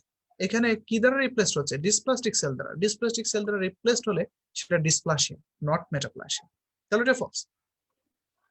Replacement of old scar by calcium deposit, এটা ঠিক আছে, এটা ফলস, এটা মেটাপ্লাসিয়া না। Gastric type of adult cell is transform into another type of adult cell, এটা কি? Transformed আছে, so false. হ্যাঁ, ট্রান্সফর্ম ফলস। ট্রান্সফর্ম শব্দ থাকলেই আর কোনো প্রশ্ন নাই, সেটা false. Is always encountered in epithelial cell, এটা ফলস, এটা ঠিক আছে, কারণ অলওয়েজ বলার কারণে এটা ফলস হয়ে গেছে। তার মানে এখানে এ নাম্বার অপশন এটা ট্রু, বি নাম্বার অপশন এটা false, and D number option this is also false. ঠিক আছে, তাহলে বেসিক কনসেপ্ট ক্লিয়ার থাকলে কিন্তু যে কোনো জায়গায় যে কোনো কোশ্চেনের অ্যান্সার আমরা কারেকশন করতে পারবো, আশা করি। থ্যাংক ইউ, আপনারা কিন্তু খুব ভালো রেসপন্স করছেন। আচ্ছা, এখন আসলে আমরা সেল ইনজুরি সম্পর্কে একটু ব্যাখ্যা করি। এই ব্যাখ্যাটা অলরেডি আমি বলে ফেলেছি, সেটা আমরা আরেকবার একটু দেখব। প্লিজ আপনারা একটু মিউট করে রাখবেন, তাহলে সবার না হলে ডিস্টার্ব হবে। আমরা আগে বলেছি সেল ইনজুরি কয় ধরনের, সেল ইনজুরি কেন হতে পারে, এই কোশ্চেন তো পরীক্ষায় আসবে না। অক্সিজেন ডেপ্রিভেশন, ইনফেকশাস এজেন্ট, যেটা আসবে মেকানিজম। এই মেকানিজমটা আমি অলরেডি আপনাদের দেখে ফেলেছি, যে রিভার্সিবল সেল ইনজুরিতে কিভাবে আমাদের সেলুলার সোয়েলিং হতে পারে, সেলের পেস কমে যেতে পারে, প্রোটিন সিনথেসিস কিভাবে কমে যেতে পারে, এটা কিন্তু আমি আগেই দেখিয়েছি। কিভাবে ইন্টারসেলুলার ক্যালসিয়াম বাড়লে সেলের এনজাইম অ্যাক্টিভেশন হয় এবং ড্যামেজ হয়, সেটা আমরা দেখেছি। এখন আসেন রিভার্সিবল সেল ইনজুরি, যেটা পরীক্ষায় কোশ্চেন আসে সেটা হচ্ছে ultra structural change of reversible cell injury. এটা কিন্তু পরীক্ষার জন্য VVI, infinity number of star question আসে। রিভার্সিবল সেল ইনজুরিতে যেহেতু সেলের ভিতরে পানি ঢোকে, এই জন্য এর আর এক নাম হচ্ছে হাইড্রোপিক চেঞ্জ, হাইড্রো মানে পানি, অর ভ্যাকুলার ডিজেনারেশন, একই ধরনের কথা। কারণ কি কি আলট্রা স্ট্রাকচারাল চেঞ্জ হবে, যেটা আমরা লাইট মাইক্রোস্কোপে দেখতে পাই না, যেটা ইলেকট্রন মাইক্রোস্কোপ দিয়ে আমরা দেখতে পাই। আমরা যে ওই সেল মেমব্রেনের যে চেঞ্জ গুলো, ওগুলো কিন্তু ইলেকট্রন মাইক্রোস্কোপের চেঞ্জ, ওটা আসলে লাইট মাইক্রোস্কোপ দিয়ে দেখা যায়। তাহলে কি হবে? Cell membrane blebbing, blunting, loss of microvilli হবে। মাইটোকন্ড্রিয়া কি হবে? পানিতে ফুলে যাবে, সোয়েলিং হবে, appearance of small amorphous densities. শব্দটা মনে রাখতে হবে, মাইটোকন্ড্রিয়াতে কি অ্যাপিয়ার করবে? ছোট ছোট অ্যামরফাস ডেনসিটিস। পরীক্ষায় কি দিয়ে দেয়?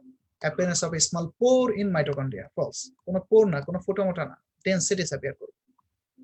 ডাইলেটেশন অফ এন্ডোপ্লাজমিক রেটিকুলাম, ফলে কি হবে? ডিটাচমেন্ট অফ পলিজোম, পলিজোম মানে রাইবোজোম, রাইবোজোম ডিটাচড হবে। ঠিক আছে, পাশাপাশি কি হবে? Intracytoplasmic myelin figure may be present, আমরা আগেই বলেছি মাইলিন ফিগার কি জিনিস। নিউক্লিয়ার অল্টারেশন, নিউক্লিয়াস কি হবে? পানি দ্বারা ফুলে যাবে, পানি দ্বারা ফুললে কি হবে? ডিসএগ্রিগেশন অফ গ্রানুলার এন্ড ফিব্রিলার এলিমেন্ট, তার মানে নিউক্লিয়াসের যে ক্রোমাটিন গুলো থাকবে সেগুলো ডিসএগ্রিগেটেড হয়ে যাবে। পরীক্ষায় কি দেয়? পরীক্ষায় দেয় যে ক্রোমাটিন কনডেনসেশন, এটা হচ্ছে সেলুলার সোয়েলিং। এখানে কন্ডেনসেশন কিভাবে হবে, এখানে আরো ডিসএগ্রিগেটেড হয়ে যাবে, ফুলে যাবে। ওকে, তাহলে এই কথাগুলো আমরা মনোযোগ দিয়ে পড়লে অ্যান্সার দিতে পারবো। আমরা কোশ্চেন দেখবো পরে। এই যে দেখেন, এটা 2018 question. Ultrastructural change of reversible cell injury, loss of microvilli in plasma protein. Plasma protein না, আসলে এটা মিস্টেক হয়েছে, প্লাজমা মেমব্রেন, এখানে ট্রু দিয়েছে। Detachment of polysome from endoplasmic reticulum, polysome মানে কিন্তু রাইবোজোম, এই জন্য true. Condensation of nuclear chromatin, এটা আমরা অনেক সময় ভুল করে ফেলি, false. appearance of intracellular myelin figure, true. appearance of translucent areas in mitochondria, false. খেয়াল করে অ্যান্সার দিলে কিন্তু আর ভুল হবে না। মাইটোকন্ড্রিয়াতে কি অ্যাপিয়ার করবে, densities, not translucent area. Necrosis, necrosis সম্পর্কে আমরা অনেক কথা ছবির মাধ্যমে বলেছি। এখন নেক্রোসিসের মরফোলজিতে কিছু চেঞ্জ পাওয়া যায়, সেই জিনিসগুলো আমরা একটু দেখব। নেক্রোসিস যখন কোনো সেলের হয়, তখন সেই সেলের সাইটোপ্লাজমটা কেমন হয়ে যায়, গ্লাসি, হোমোজেনাস হয়ে যায়, ইউসিনোফিলিক। ঠিক আছে, এই ইউসিনোফিলিক শব্দের অর্থ কি সেটা আমরা একটু ব্যাখ্যা করব। ইউসিনোফিলিক মানে এই না যে ইউসিনোফিল কাউন্ট বেড়ে যায়। আমরা জানি, আমরা যখন কোনো টিস্যুকে স্টেন করি, তখন সেই টিস্যুকে কি দিয়ে স্টেন করি, হেমাটক্সিলিন এন্ড ইউসিন স্টেন, তাই তো? এই হেমাটক্সিলিন এবং ইউসিন কোনটা কাকে স্টেন করে, কে বলতে পারবেন? কে সাইটোপ্লাজমকে আর কে নিউক্লিয়াসকে?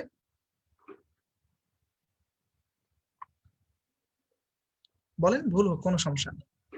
ইসোনোফিল সাইটোপ্লাজম কি করবে, স্টেন করবে। ইউসিন স্টেন সাইটোপ্লাজম কে করবে, তাই তো? জি, আর হেমাটক্সিলিন তাহলে নিউক্লিয়াসকে। নিউক্লিয়াস। Right answer.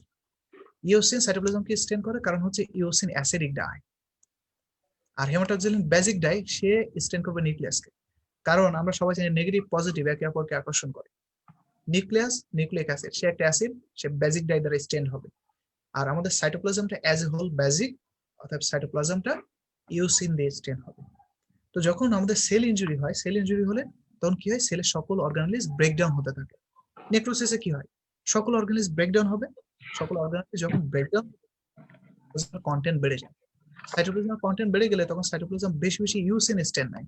সাইটোপ্লাজম যেহেতু বেশি বেশি ইউসিন স্টেন নেয়, এবং ইউসিন দেখতে পিঙ্ক, পিঙ্ক অথবা রেডিশ বলতে পারে, আর হেমাটক্সিলিন দেখতে ব্লু, এই কারণে নিউক্লিয়াস দেখা যায় ব্লু। ঠিক আছে, তখন কি হয়, যেহেতু আমাদের সাইটোপ্লাজমটা বেশি বেশি ইউসিন স্টেন নেয়, এটাকে বলা হয় ইউসিনোফিলিয়া বা ইউসিনোফিলিক সাইটোপ্লাজম। এই কারণে আমরা বলছি eosinophilic cytoplasm, this is not due to increase eosinophil count. নিউক্লিয়াসের চেঞ্জ আমরা সবাই জানি, এখানে নিউক্লিয়াসের তিনটা চেঞ্জ হয়। নিউক্লিয়াসটা শ্রিঙ্কেজ হয়, যেটাকে আমরা বলি পিকনোসিস, তারপর নিউক্লিয়াস ব্রেকডাউন হয়, যেটাকে আমরা বলি ক্যারিওরেক্সিস, আর নিউক্লিয়াস পরে ডিএনএস অ্যাক্টিভিটির মাধ্যমে টোটালি নিউক্লিয়াস ডিসঅ্যাপিয়ার করবে, যেটাকে আমরা বলি ক্যারিওলাইসিস। এই তিনটা চেঞ্জ হয়। আর সেল কি হয়, সেলটা সোয়েলিং হয় এবং সেলুলার মেমব্রেনটা ডিসরাপ্টেড হয়। ওকে, এবং এই যে সেল, যে নেক্রোসেল, একটা মনে করেন কোন একটা অর্গানে, লাংসে অথবা কিডনিতে একটা সেল বা অনেকগুলো সেল একসঙ্গে নেক্রোস্ট হয়ে গেল কোনো কারণে, তাহলে ওই জায়গাটা কি গর্ত হিসেবে পড়ে থাকবে, ফাঁকা জায়গা থাকবে না। ওই জায়গাটা পূরণ করার জন্য তখন দুইজন কাজ করে। এক নম্বর হচ্ছে ফসফোলিপিড মাস, ওইখানে মাইলিন ফিগার হিসেবে জমা হয়, এবং আলটিমেটলি ওই জায়গায় কি জমা হবে, এই কথাটা খুব ইম্পর্টেন্ট, মনে রাখতে হবে। আলটিমেটলি ওইখানে কি হয়, ক্যালসিয়াম সল্ট বাইন্ড করে ওইখানে ফ্যাটি অ্যাসিডের সঙ্গে, এবং ক্যালসিয়াম ডেপোজিশন হয়, এবং ওই জায়গাটা ক্যালসিফাইড হয়ে যায়, ডেড সেলের জায়গাটা। ঠিক আছে, তাহলে যখনই কোনো সেল নেক্রোসের মাধ্যমে ড্যামেজ হয়ে গেল, ডেড হয়ে গেল, তখন তার জায়গাটা রিপ্লেস করে আসলে ক্যালসিয়াম। এই যে ডেড সেলের জায়গায় ক্যালসিয়াম রিপ্লেস করতেছে, এইটার নাম কি classification? Dystrophic. Right answer, this is dystrophic classification. অর্থাৎ যেখানে আমাদের নেক্রোসিস, সেখানে ডিস্ট্রফিক ক্লাসিফিকেশন হবে, যেখানে ডেড টিস্যু, সেখানে ডিস্ট্রফিক ক্লাসিফিকেশন হবে। ওকে, এখন আসেন আমরা এরপরে যেটা পড়বো, যে টাইপস অফ নেক্রোসিস। নেক্রোসিসের 6টা টাইপ আসলে: coagulative liquefactive, caseous necrosis, gangrenous necrosis, fat necrosis. আমরা এগুলো সম্পর্কে একটু ডিটেইলস পড়ব। নেক্রোসিস মানেই সেলুলার আউটলাইন থাকবে না, এটা আমরা সবাই আগে থেকে জেনে ফেলেছি। কিন্তু এক জায়গায় একটু ব্যতিক্রম, সেটা হচ্ছে কোয়াগুলেটিভ নেক্রোসিস। এই কোয়াগুলেটিভ নেক্রোসিস মূলত হয় কোন একটা টিস্যুতে যদি ব্লাড সাপ্লাই বন্ধ হয়ে যায়, ইসকেমিয়ার কারণে হয়। ঠিক আছে, যখন ইসকেমিয়া হয়, তখন কি হয়, denaturation of structural and enzymatic protein.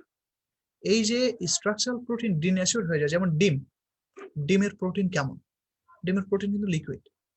যখনই আমরা তাপ দিই, ডিন্যাচুর হয়ে যায় প্রোটিনটা, তখন ডিম কেমন হয়ে যায়, শক্ত হয়ে যায়, সাদা অংশ শক্ত হয়ে যায়, এবং ডিমটা তখন আমরা কিন্তু হাতে নিয়ে নাড়াচাড়া করলেও কিছু হবে না। তো যখনই প্রোটিনটা প্রথমে স্ট্রাকচারাল প্রোটিনগুলো ডিনেচার্ড হয়ে যায়, তখন ইনিশিয়ালি কোয়াগুলেটিভ নেক্রোসিসে সেলুলার আউটলাইন মেনটেন হয়।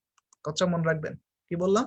ইনিশিয়ালি সেলুলার আউটলাইন মেনটেন হবে কোয়াগুলেটিভ নেক্রোসিস, আলটিমেটলি ডিসরাপ্টেড হবে, কিন্তু ইনিশিয়ালি মেনটেন হবে এই ডিনেচারেশন হওয়ার জন্য স্ট্রাকচারাল প্রোটিন। দেখেন কি বলেছে, the cellular shape, outline and tissue architecture is maintain initially, এই কথাটা যোগ করে নেবেন, আলটিমেটলি ডিসরাপ্টেড।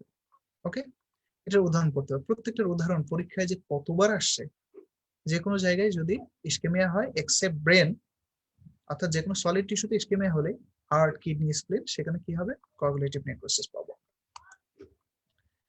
লিকুইফাইটিভ নেক্রোসিস, লিকুইফাইড সবকিছু লিকুইফাইড হয়ে যাবে। লিকুইফাইড নেক্রোসিসের সবথেকে বড় উদাহরণ হচ্ছে কোন জায়গায় অ্যাবসেস হওয়া, ঠিক আছে? ওই টিস্যুটা এনজাইমেটিক ডাইজেশন হয়ে যায় এবং সেখানে টোটালি টিস্যুর কোনো আর্কিটেকচার ইনিশিয়ালিও থাকবে না, একদম প্রথম অবস্থায় সেটা একদম লাইসিস হয়ে যাবে, ঠিক আছে? উদাহরণ কি, যে কোনো জায়গায় যদি ব্যাকটেরিয়াল বা ফাঙ্গাল ইনফেকশন হয়, আর ওই যে হাইপোক্সিক ইনজুরি, ব্রেন যেহেতু সলিড অর্গান না, ব্রেনে হাইপোক্সিয়া হলে ব্রেনটা লিকুইফাইড হয়ে যায়, লিকুইফাইড নেক্রোসিসের মতো, অ্যাবসেসের মতো। Okay, caseous necrosis, caseous necrosis this also a distinct type of coagulative necrosis, কিন্তু ক্যাজাস নেক্রোসিসের স্পেশাল একটা ফিচার আছে। ফিচারটা হচ্ছে এটা ইউজুয়ালি গ্রানুলোমাটাস ইনফ্লামেশন, আমরা যখন ইনফ্লামেশন পড়বো সেখানে পড়বো, এই গ্রানুলোমাটাস ইনফ্লামেশন সেন্টারে হয়। সব থেকে বড় উদাহরণ হচ্ছে টিউবারকুলোসিস। এখানে কি হয়, সেন্ট্রালি এমন একটা নেক্রোসিস হবে যে নেক্রোসিসটা দেখতে চিজের মতো মনে হবে, হোয়াইট চিজি অ্যাপিয়ারেন্স, ঠিক আছে? এবং সেখানে ছোট ছোট দানার মতো কিছু গ্রানুলস অ্যাপিয়ার করে, ঠিক আছে? তাহলে এটাকে আমরা বলছি ক্যাজিয়াস নেক্রোসিস। কোথায় হচ্ছে? গ্রানুলোমাটাস ইনফ্লামেশন সেন্টারে হচ্ছে। ফ্যাট নেক্রোসিস, ফ্যাট নেক্রোসিস হতে পারে দুই ধরনের, একটা এনজাইমেটিক, একটা ট্রমাটিক। এনজাইম, ফ্যাটকে নেক্রোসিস করে দেওয়ার মতো এনজাইম লাইপেজ কোথায় থেকে? প্যানক্রিয়াস। তাহলে যদি অ্যাকিউট প্যানক্রিয়াটাইটিস হয় তখন এই লাইপেজ রিলিজ হয়ে ওমেন্টাল ফ্যাটকে লাইসিস করে দেয়। ট্রমাটিক যে কোনো জায়গায় হতে পারে, যেখানেই ফ্যাট আছে সেখানে ট্রমা দিলে হতে পারে, ব্রেস্টে হতে পারে, অ্যাবডোমেনে হতে পারে, ট্রমাটিক ফ্যাট নেক্রোসিস হতে পারে। Fibrinoid necrosis, fibrinoid necrosis usually immune রিঅ্যাকশনে হয়, কারণ এখানে যে কোনো ব্লাড ভেসেলে যখন immune complex, antigen antibody complex deposition হয়, তখন সেখানে ব্লাড ভেসেলে ইনফ্লামেশন হয়। ইনফ্লামেশনের কারণে কি হতে পারে? প্রচুর পরিমাণ ফিব্রিন ডেপোজিশন হতে পারে। যখন ইনফ্লামেশন হয় তখন কোয়াগুলেশন ক্যাসকেড অ্যাক্টিভেট হয়ে যেতে পারে এবং ফিব্রিন ডেপোজিশন হতে পারে, এবং ফিব্রিন অলসো এ প্রোটিন। তাহলে এই ধরনের নেক্রোসিসকে আমরা বলি ফিব্রিনয়েড নেক্রোসিস। তাহলে ফিব্রিনয়েড নেক্রোসিসের উদাহরণ কারা? উদাহরণ হচ্ছে ওই যে যেগুলো ইমিউন কমপ্লেক্স মিডিয়েটেড ডিজিজ, যেমন acute rheumatic fever, rheumatoid arthritis, SLE, polyarteritis nodosa, vasculitis, Arthus phenomena, অর্থাৎ আমরা বলতে পারি টাইপ 3 হাইপারসেনসিটিভিটি যারা করে, এদের ভিতরে অনেকগুলো এই ধরনের নেক্রোসিস করে বা ফিব্রিনয়েড নেক্রোসিস করে। বাকি আছে একটা, এই যে এখানে পার্থক্য যেগুলো দেয়া আছে এগুলো আমরা বলে ফেলেছি, সেগুলোই আবার বোঝার জন্য একটু শর্ট করে দিই। সর্বশেষ হচ্ছে গ্যাংগ্রিনাস নেক্রোসিস। এই গ্যাংগ্রিনাস নেক্রোসিস আসলে 3 ধরনের, কিন্তু এখানে 2টা উদাহরণ দেওয়া হয়েছে। একটা হচ্ছে ড্রাই গ্যাংগ্রিন, ময়েস্ট গ্যাংগ্রিন, আর একটা হচ্ছে গ্যাস গ্যাংগ্রিন। গ্যাস গ্যাংগ্রিন কি দিয়ে হয়? আমরা জানি গ্যাস ফর্মিং কিছু অর্গানিজম আছে, যেমন ক্লোস্ট্রিডিয়াম পারফিনজেন্স, ক্লোস্ট্রিডিয়াম ভেলকি, ক্লোস্ট্রিডিয়াম নোভি, এরা কি করে? মাসেলের ভিতরে গ্যাস ফর্ম করে দেয়, এই জন্য এটাকে বলা হয় গ্যাস গ্যাংগ্রিন। আর যে 2 ধরনের গ্যাংগ্রিন নিয়ে আমরা এখানে ডিসকাস করবো সেটা হচ্ছে ড্রাই আর ময়েস্ট গ্যাংগ্রিন। এটা পরে আবার ডিসকাশন আছে। ড্রাই গ্যাংগ্রিন মানে হচ্ছে এখানে মূলত আর্টেরিয়াল অবস্ট্রাকশন। শুধুমাত্র যদি আর্টেরিয়াল অবস্ট্রাকশন হয় তাহলে আর্টারি সাপ্লাই বন্ধ হয়ে যাওয়ার কারণে এখানে টিস্যুটা কি হয়? ড্রাই হয়ে যায়, ব্ল্যাক হয়ে যায়। কিন্তু এখানে লাইন অফ ডিমার্কেশন ঠিক থাকবে, যে কোন পর্যন্ত টিস্যু একদম নষ্ট হয়ে গেছে, কালো হয়ে গেছে, এটা আমরা বুঝতে পারবো দেখলে, ঠিক আছে? এটা হচ্ছে ড্রাই গ্যাংগ্রিন। আর ময়েস্ট গ্যাংগ্রিন মানে হচ্ছে দুইটাই অপারেশন হয়েছে, আর্টেরিয়াল এবং ভেনাস ড্রাইনেস, ফলে এখানে ওই লাইন অফ ডিমার্কেশন আলাদা করা যায় না, ঠিক আছে? এটা কোথায় হয়? Intestine, mainly intestine. এখানে আমরা এরকম ময়েস্ট গ্যাংগ্রিন পাই, যে ভলভুলাস হয়েছে অথবা কোনো কারণে অবস্ট্রাকশন হয়েছে, সেখানে ময়েস্ট গ্যাংগ্রিন হয়ে গেছে, লাইন অফ ডিমার্কেশন আমরা আলাদা করতে পারছি না। ওকে, তাহলে এটা মূলত আর্টেরিয়াল অক্লুশন, আর এটা মেনলি হচ্ছে বোথ আর্টেরিয়াল এবং ভেনাস ড্রেনেজ দুইটাই বন্ধ হওয়ার কারণ। ওকে, এখানে দেখেন পরীক্ষায় কত বড় উদাহরণ আসছে। লিকুইফেটিভ নেক্রোসিস কোথায় হবে? ময়েস্ট গ্যাংগ্রিন, অকারসিন, এক্সাম্পল, মানে এই এক্সাম্পল গুলো পরীক্ষার জন্য খুবই ইম্পর্টেন্ট। এক্সাম্পল গুলো আমরা মনে রাখবো। অ্যাপোপ্টোসিস সম্পর্কে আমরা আগেই বলেছি, দুইটা পাথওয়ে, মেন পাথওয়ে হচ্ছে মাইটোকন্ড্রিয়াল পাথওয়ে, আর আরেকটা পাথওয়ে হচ্ছে death receptor pathway. Apoptosis mainly physiological কন্ডিশনে হয়, তবে কিছু প্যাথোলজিক্যাল কন্ডিশনও হতে পারে, এটা আমরা আগেই বলেছি। ফিজিওলজিক্যাল কন্ডিশন যেমন এমব্রায়োজেনেসিসে হতে পারে, cell deletion in proliferating cell, তারপর hormone dependent involution in adult, এখানে হতে পারে death of neutrophil, death of immune cell, cytotoxic T cell death, এর সবই হচ্ছে ফিজিওলজিক্যাল। প্যাথোলজিক্যাল কোথায় হতে পারে, এগুলো পরীক্ষায় বেশ কয়েকবার আসছে যে প্যাথোলজিক্যাল অ্যাপোপ্টোসিস কোথায় হতে পারে, যেমন ভাইরাল হেপাটাইটিস সেখানে হতে পারে, ইনজুরিয়াস স্টিমুলাই এর কারণে যেমন anti cancer drug, radiation, sell death in tumour, pathological atrophy after duct obstruction, কোন একটা ডাক্ট অবস্ট্রাকশন হয়েছে, অবস্ট্রাকশন হলে যেমন মনে করেন প্যানকেটিক ডাক্ট অবস্ট্রাকশন হয়ে গেল, আলটিমেটলি কি হলো, প্যাথোলজিক্যাল অ্যাট্রফি হয়ে গেল ওই অর্গানে বা প্যারাটাইড গ্ল্যান্ড। এটা হচ্ছে কি কারণে হচ্ছে, অ্যাপোপ্টোসিসের কারণে হচ্ছে। Pathological atrophy of hormone dependent tissue, এখানেও এরকম হতে পারে, কি কারণে হচ্ছে, অ্যাপোপ্টোসিস। তাহলে এইগুলো হচ্ছে প্যাথোলজিক্যাল কন্ডিশনে অ্যাপোপ্টোসিস। ঠিক আছে, মরফোলজি কি, এই যে অ্যাপোপ্টোসিসের মরফোলজি মনে হয় রেসিডেন্সিতে 5-6 বার আসছে। কি হয়, প্রথমে সেল শ্রিঙ্কেজ হয়, এটা আমরা কিন্তু ওই ছবির মাধ্যমে দেখেছি। ক্রোমাটিনটা এখানে কিন্তু কনডেন্সড হয় এবং ফ্র্যাগমেন্টেশন হয়। ঠিক আছে, সাইটোপ্লাজমিক ব্লেব তৈরি হবে এবং সেখান থেকে অ্যাপোপ্টোটিক বডি তৈরি হবে। আলটিমেটলি এটা ফ্যাগোসাইটোসিস হয়ে যাবে এবং এখানে কোনো ইনফ্লামেশন হবে না। এই কিন্তু আমরা অ্যাপোপ্টোসিসে পড়েছি। এখন অ্যান্টিঅ্যাপোপ্টোটিক, প্রোঅ্যাপোপ্টোটিক কিছু প্রোটিনের নাম আমাদের পড়তে হয়, এগুলো পরীক্ষার জন্য ইম্পর্টেন্ট আসতে পারে। অ্যান্টিঅ্যাপোপ্টোটিক কারা, এই BCL2, BCL-XL, MCL1 প্রোটিন। আর ব্যাক সহজ মনে রাখবো, ব্যাক এরা হচ্ছে প্রোঅ্যাপোপ্টোটিক। এরা যখন অ্যাক্টিভেটেড হয় তখন আপনার ওই যে ক্যাসপেজ প্রোটিন অ্যাক্টিভেশন হয়, ক্যাসপেজ এনজাইমটা বের হয়ে আসে এবং তার ফলাফল হিসেবে আমাদের অ্যাপোপ্টোসিস শুরু হয়। এটা যদিও পরীক্ষায় এখনো ওরকম ভাবে আসেনি, কিন্তু আসতে পারে। ডিসঅর্ডার অ্যাসোসিয়েটেড উইথ ডিসরেগুলেটেড অ্যাপোপ্টোসিস, তার মানে কি, মানে হচ্ছে যখন অ্যাপোপ্টোসিস হওয়ার কথা তখন না হয়ে যদি কম হয়, আর যখন অ্যাপোপ্টোসিস হওয়ার কথা না যদি বেশি হয়, দুইটাই ডিজিজ করতে পারে। যেমন ক্যান্সার, একটা সেলে মিউটেশন হয়ে গেল, ডিএনএ মিউটেশন হয়ে গেল, আপনার অ্যাপোপ্টোটিক জিন তখন কি সিগন্যাল দেয়, ওকে মেরে ফেলো। কিন্তু যদি এই মিউটেটেড সেলকে যদি আপনার বডি মারতে ব্যর্থ হয়, তখন কি হবে, ক্যান্সার। ঠিক আছে, অটোইমিউন ডিসঅর্ডার যেমন উদাহরণ দিই, একটা মেকানিজম, এটা আপনারা অনেকবার পড়েছেন, সেটা হচ্ছে এসএল, সিস্টেমিক লুপাস এরিথেমেটোসিস, তাই না? এটা মেকানিজম আমরা কিন্তু অনেকে জানি, কি হয়, কেন হয়। সিস্টেমিক লুপাস এরিথেমেটোসিসে আমরা দুইটা টেস্ট করি, একটা অ্যান্টি নিউক্লিয়ার অ্যান্টিবডি আর anti double strand DNA antibody. কেন হয়, কারণ হচ্ছে যখন কোনো মানুষের এসএলই হয় তখন কি হয়, যে সেলটা অ্যাপোপ্টোসিস হয়ে যাওয়ার কথা যে সময়, মনে করেন এখন অ্যাপোপ্টোসিস হওয়ার কথা হয় নাই, ফলে কি হবে, আলটিমেটলি সেলটা ডিসরাপ্টেড হয়ে সেলের নিউক্লিয়াস বাইরে বের হয়ে আসবে। আমরা আগে বলেছি আমাদের ডব্লিউবিসি সেলের নিউক্লিয়াস চেনে না, সেলের অর্গানেলি চেনে না, সে চেনে শুধুমাত্র সেল মেমব্রেন এবং MHC1 MHC2 প্রোটিনকে। ফলে কি করবে, আমাদের বডি আমাদের নিজের সেলের নিউক্লিয়াসের বিরুদ্ধে অ্যান্টিবডি তৈরি করে ফেলবে, যেটাকে আমরা বলি অ্যান্টি নিউক্লিয়ার অ্যান্টিবডি, এবং নিউক্লিয়াসটা রাপচার হয়ে যখন ডিএনএ বের হয়ে আসবে তার বিরুদ্ধে তৈরি করবে anti double stranded DNA antibody. Okay, তাহলে অটোইমিউন ডিসঅর্ডার কিন্তু এরকম, অ্যাপোপ্টোসিস যখন হওয়ার কথা তখন যদি না হয়, এরকম ডিলে হয়, তাহলে সেক্ষেত্রে অটোইমিউন ডিসঅর্ডার তৈরি হতে পারে। এখন এক্সেস অ্যাপোপ্টোসিস হলে কি হতে পারে, যেমন নিউরোডিজেনারেটিভ ডিজিজ। অতিরিক্ত অ্যাপোপ্টোসিস হচ্ছে আপনার নিউরোডিজেনারেশন হচ্ছে, ischaemic injury in MI, stroke and death of virus infected cell in many viral infection. এরকম কি হতে পারে, এক্সেসিভ অ্যাপোপ্টোসিসে সেল লস করে দিতে পারে। এই হচ্ছে dysregulated apoptosis. Apoptosis triggered by intrinsic pathway, extrinsic pathway, এগুলো একবার রিডিং দিবেন, মুখস্থ করার কিছু নাই, পরীক্ষায় এরকম আসে। তবে এটা তো আমরা সবাই জানি যে ব্যাক এটা আপনার অ্যাপোপ্টোসিস শুরু করে দেয় ইন্ট্রিনসিক পাথওয়েতে, আর এক্সট্রিনসিক পাথওয়েতে ওই যে first ligand tumour necrosis factor রিসেপ্টরের সঙ্গে বাইন্ড করে স্টার্ট করে। নেক্রোসিস অ্যাপোপ্টোসিসের পার্থক্য আমরা অলরেডি দেখিয়েছি। Features of apoptosis: reduce cell size, disrupt a cell membrane, এটা false. Inflammation adjacent tissue, এটা false. Fragmentation of the nucleus into nucleosome size, এটা true. Enzymatic digestion of cellular content, এটা false. এখানে দেয়া নাই যদিও false. এখন আসেন ফ্রি রেডিকেল, আর একটা infinity number of star topics. আচ্ছা, আপনাদের কাছে আমি একটু কোশ্চেন করি যে আমি যা বলছি সেটা বুঝতে পারছেন কিনা? জি ভাইয়া, বুঝতে পারছি। ওকে, থ্যাংক ইউ। আচ্ছা, ক্লাসটা রেকর্ডেড থাকবে, আপনারা যে কোনো সময় দেখতে পারবেন। একজন কোশ্চেন করেছেন, ক্লাস রেকর্ডেড থাকবে, যে কোনো সময় দেখা যাবে। আচ্ছা, ফ্রি রেডিকেলস, এটা পরীক্ষায় অনেকবার ফ্রি রেডিকেলস থেকে কোশ্চেন আসছে। ফ্রি রেডিকেলস একদম ফার্স্ট টু লাস্ট টাইম সব পড়বো আমরা, পড়তে হবে। ফ্রি রেডিকেলস কি, কোনো একটা ইলেকট্রন, সরি, কোনো একটা পরমাণু যদি আউটার অরবিটে একটা সিঙ্গেল ইলেকট্রন থাকে তাহলে সেটা ফ্রি রেডিকেল। আমরা জানি যে পরমাণুর একদম বাইরে আউটার অরবিটে 8টা ইলেকট্রন থাকে, সে হচ্ছে নিষ্ক্রিয় গ্যাস, অর্থাৎ তার কোনো রিয়াকশন হয় না। কিন্তু যদি একটা থাকে তার মানে বেজোর ইলেকট্রন থাকা মানে তার রিয়াকশন করার চান্স অনেক বেশি। তাহলে এই ফ্রি রেডিকেল হতে পারে অক্সিজেনের তৈরি, হতে পারে কার্বনের তৈরি, হতে পারে নাইট্রোজেনের তৈরি।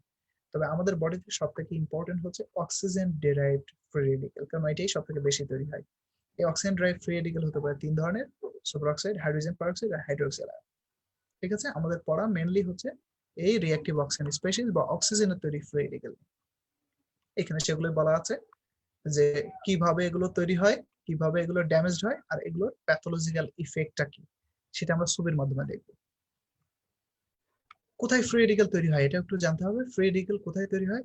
প্লাজমা মেমব্রেনে, লাইসোজোমে, মাইটোকন্ড্রিয়াতে এবং সাইটোসলে ফ্রি রেডিকেল তৈরি হয়। পরীক্ষা যদি দিয়ে দেয় ফ্রি রেডিকেল তৈরি হয় নিউক্লিয়াসে, না নিউক্লিয়াসে ফ্রি রেডিকেল তৈরি হয়, তাহলে নিউক্লিয়াস মিউটেশন হয়ে যাওয়ার ভয় থাকতো। ঠিক আছে, কি কারণে ফ্রি রেডিকেল তৈরি হয়?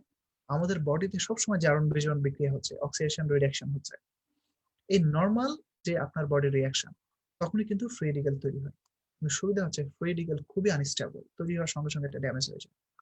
ঠিক আছে, তাহলে নর্মাল মেটাবলিক প্রসেসের সময় তৈরি হচ্ছে। আপনার বডি যদি কোনো রেডিয়েশন প্রতি এক্সপোজড হয়, বডিতে কোনো ইনফ্লামেশন হয়, কোনো ড্রাগ বডিতে ঢোকে, ফেন্টন রিয়াকশন।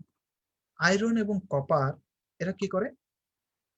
এই দুজনকে আমাদের ট্রান্সফেরিন, আয়রনকে বাইন্ড করে রাখে ট্রান্সফেরিন, আর কপারকে বাইন্ড করে রাখে সেলুলোপ্লাজমিন।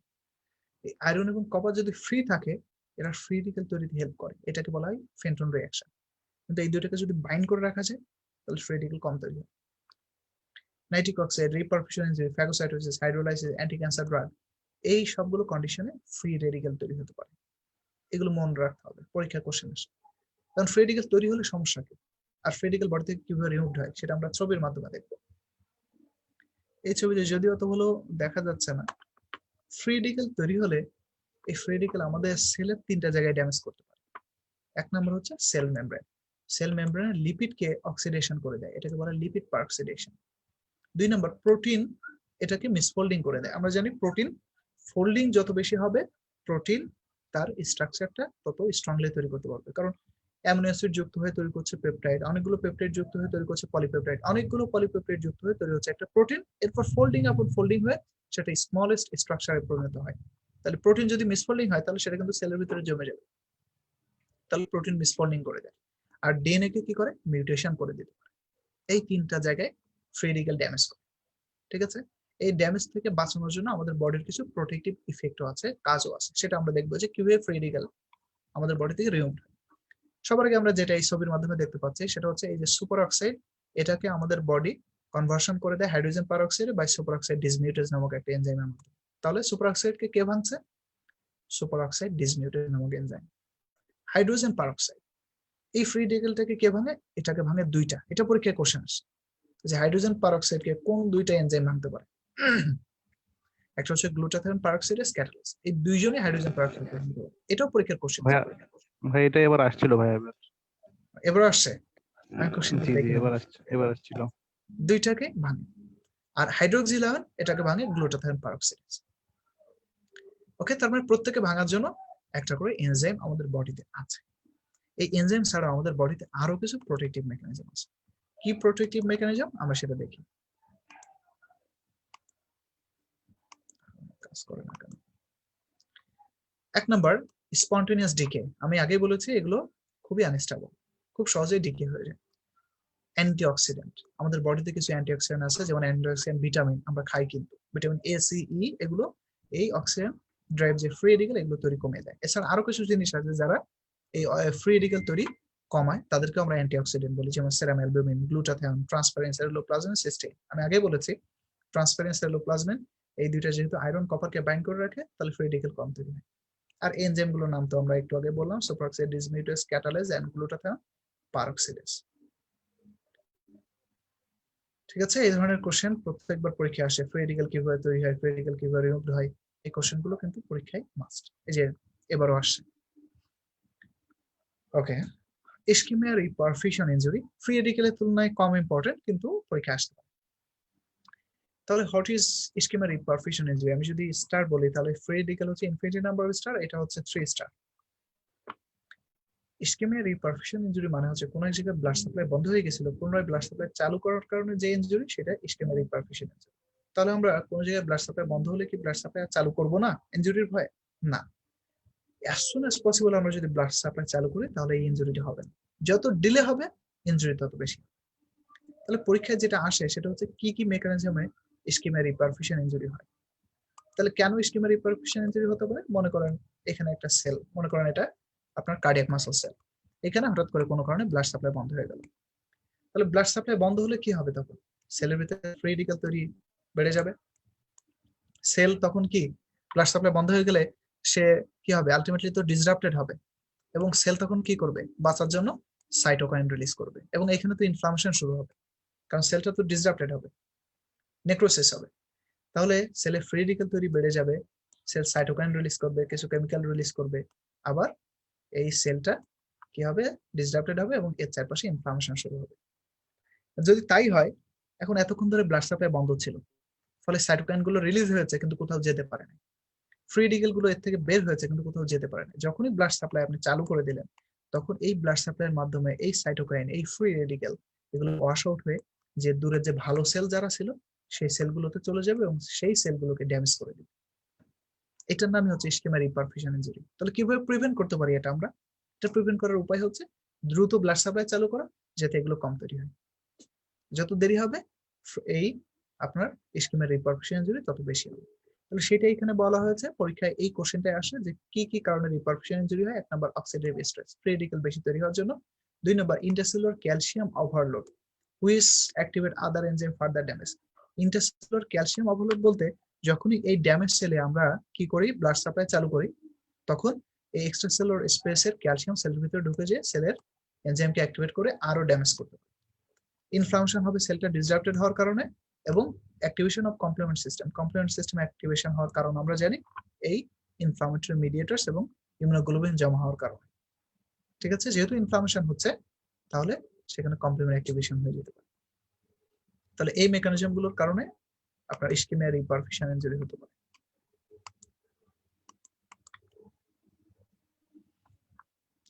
টপিক নাম্বার 9, নেক্রোপ্টোসিস, খুবই ইম্পর্টেন্ট, 5 স্টার। এখানে আমরা দুইটা জিনিস কম্বিনেশন দেখতে পাচ্ছি, একটা হচ্ছে নেক্রোসিস, একটা হচ্ছে অ্যাপোপ্টোসিস, তাই তো? পরীক্ষায় কোশ্চেন আসে মরফোলজিক্যালি কি আর মেকানিজম অনুযায়ী কি। মরফোলজিক্যালি এটা হচ্ছে নেক্রোসিসের মতো, বায়োকেমিক্যালিও নেক্রোসিসের মতো, শুধুমাত্র মেকানিজম হচ্ছে অ্যাপোপ্টোসিসের মতো। মেকানিজম অ্যাপোপ্টোসিস মানে হচ্ছে এখানে জেনেটিক্যালি প্রোগ্রাম সেল ডেথ হবে। ঠিক আছে, তার মানে এখানে কি বুঝলাম আমরা, এখানে নেক্রোসিসে যেমন সেলটা সোয়েলিং হয়, ডিসরাপ্টেড হয়, তেমন হবে মরফোলজিক্যালি, বায়োকেমিক্যালিও তাই হবে। আর মেকানিজম হচ্ছে এটা একটি কি, এটা হচ্ছে জেনেটিক্যালি প্রোগ্রাম সেল নেক্রোপ্টোসিস।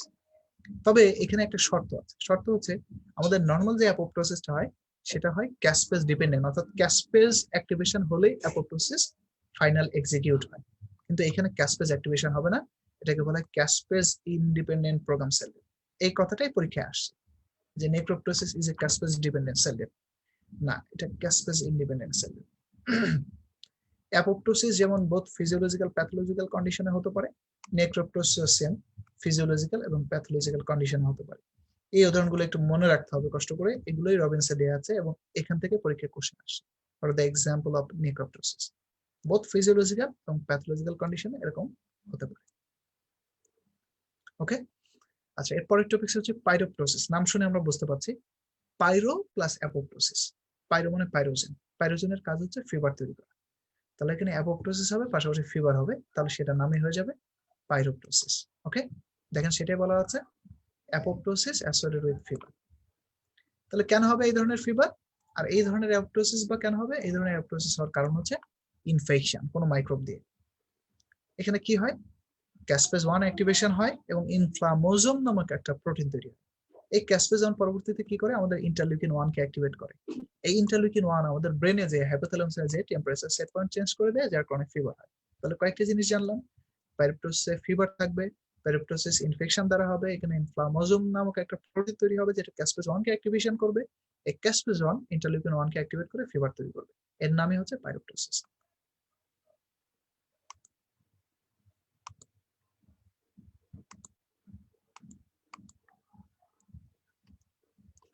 এখানে পাইরোপ্টোসিস আর নেক্রোসিস যে পার্থক্য দেওয়া আছে, পার্থক্যে একটা জিনিস মানে ভুল আছে, সেটা হচ্ছে এই যে সেল মেমব্রেন ইন্টিগ্রিটি। পাইরোপ্টোসিসে loss of cell membrane integrity আর নেক্রোপ্টোসিসে no loss of cell membrane integrity, এটা আসলে ঠিক না। নেক্রোপ্টোসিসে সেল মেমব্রেন ইন্টিগ্রিটি লস হতে পারে, যেহেতু ওইখানে নেক্রোসিস এবং অ্যাপোপ্টোসিসের কম্বিনেশন। দেখেন 2018-তে এই নেক্রোপ্টোসিসের এক্সাম্পল গুলো আসছিল, এখানে যে কয়েকটা দেওয়া আছে, আর দ্য এক্সাম্পল অফ নেক্রোপ্টোসিস। ওকে, আচ্ছা, এরপরে অটোফ্যাগি। অটোফ্যাগি টুইস্টার, এটা সব থেকে কম ইম্পর্টেন্ট একটা জিনিস। অটোফ্যাগি জিনিসটা কি? নিজেই নিজেকে খেয়ে ফেলা। অটোফ্যাগি নিজেই নিজেকে খেয়ে ফেলছে। এই অটোফ্যাগিকে তিনটা ভাগে ভাগ করা হয়। তিন ধরনের অটোফ্যাগি হতে পারে: chaperone mediated autophagy, micro autophagy, macro autophagy. Autophagy বলতে আমরা যা বুঝি সেটা মূলত এই ম্যাক্রো অটোফ্যাগি। তাহলে অটোফ্যাগি তিন ধরনের, আমরা এটা মনে রাখবো। আর অটোফ্যাগির মেন অটোফ্যাগিটার নামই হচ্ছে ম্যাক্রো অটোফ্যাগি। এই অটোফ্যাগি সিঙ্গেল সেল অর্গানিজম অর্থাৎ অ্যাম্বিয়াতে হতে পারে, ম্যামালিয়ান অর্থাৎ যে কোনো ম্যামালিয়ানের সেলে হতে পারে অটোফ্যাগি। এবং অটোফ্যাগিটাও ফিজিওলজিক্যাল, প্যাথোলজিক্যাল দুই কন্ডিশনে হতে পারে। ঠিক আছে, অটোফ্যাগি কিভাবে হয়? অটোফ্যাগি তিনটা স্টেপের মাধ্যমে হয়, সেটা আমরা একটা ছবির মাধ্যমে দেখব, তাহলে বুঝতে সুবিধা হবে। সেটা হচ্ছে সেল কিভাবে নিজেই নিজেকে খেয়ে ফেলে। যখনই কোনো সেলের অটোফ্যাগিক সিগন্যাল আসে, কোন সেলে অটোফ্যাগিক সিগন্যাল আসবে, তখন কি হবে? ওই সেলের যে এন্ডোপ্লাজমিক রেটিকুলাম, কথাটা মনে রাখতে হবে, এন্ডোপ্লাজমিক রেটিকুলাম। এন্ডোপ্লাজমিক রেটিকুলাম কি করে? আইসোলেশন মেমব্রেন তৈরি করে। এন্ডোপ্লাজমিক রেটিকুলাম একটা মেমব্রেন সিক্রেট করে। সেই মেমব্রেনটা আলটিমেটলি কি করে? সেলের ভিতরে যত অর্গানলিস আছে, মাইটোকন্ড্রিয়া, তারপর এই যে এন্ডোপ্লাজমিক রেটিকুলাম, নিউক্লিয়াস, সবাইকে ঘিরে একটা মানে মানে কমপ্লিট একটা স্ট্রাকচার তৈরি করে ফেলে। এইটাকে বলা হয়, এই যে আইসোলেশন মেমব্রেন কোথেকে রিলিজ হচ্ছে? এন্ডোপ্লাজমিক রেটিকুলাম থেকে। এইটাকে কমপ্লিট করে ফেলবে। কমপ্লিট করার পরে কি করবে? সেলের ভিতরে তো লাইসোজোমাল এনজাইম আছে, সেই লাইসোজোমাল এনজাইমের সঙ্গে এই যে ভ্যাকুয়াল এটাকে ফিউজ করে দেবে, অটোফ্যাগোসোম তৈরি করবে। আলটিমেটলি নিজের লাইসোজোমাল এনজাইম দিয়ে নিজের সকল অর্গানলিস গুলো লাইসিস হয়ে যাবে। এটার নামই হচ্ছে অটোফ্যাগি। নিজের সেল নিজের অর্গানলিস গুলোকে লাইসিস করে দিচ্ছে। তাহলে এখানে এটাই বলা হয়েছে, পরীক্ষায় এই কোশ্চেনটা আসতে পারে যে কোত্থেকে আসে অটোফ্যাগিক মেমব্রেন। Autophagic যে isolation membrane that is derived from endoplasmic reticulum, elongation of the vesicle, maturation of autophagosome and fusion of with lysosome, যার কারণে degradation হয়ে যাবে সকল enzymatic contents। তাহলে কোথায় হতে পারে এরকম অটোফ্যাগি? হতে পারে ক্যান্সারে, neurodegenerative disease, Alzheimer disease, Huntington disease, infectious disease, inflammatory bowel disease, এইসব জায়গায় এরকম অটোফ্যাগি হতে পারে এবং সেল নাম্বার কমে যেতে পারে। তাহলে উদাহরণগুলো আমাদের একটু মনে রাখতে হবে, আর অটোফ্যাগি স্টেপ গুলো মনে রাখবো আমরা। Topic number 12, intracellular accumulation.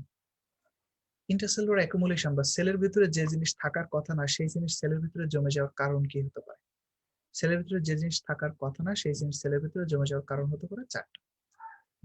একটা হচ্ছে abnormal metabolism, 2 number defect in protein folding and transport, 3 number lack of enzyme, আর 4 number ingestion of indigestible material. তার মানে কি? মেটাবলিজম ঠিকমতো যদি না হয়, যেমন ট্রাইগ্লিসারাইড আপনার সেলের ভিতরে মেটাবলিজম হচ্ছে না, ট্রাইগ্লিসারাইড সেলের ভিতরে জমে যাচ্ছে, সেটাকে আমরা বলছি ফ্যাটি লিভার। প্রোটিন যদি মিসফোল্ডিং হয়ে যায়, সেই প্রোটিনটা সেল মেমব্রেন দিয়ে ট্রান্সপোর্ট হতে পারবে না, সেলের ভিতরে জমে যাবে, সেটাও একটা অ্যাবনর্মাল অ্যাকুমুলেশন। এনজাইম নাই, যেমন lysosomal stress disease, glycogen stress disease, এখানে এনজাইম ডেফিসিয়েন্সির কারণে সেলের ভিতরে এগুলো জমে যায়, ডিজিজ কন্ডিশন তৈরি করে।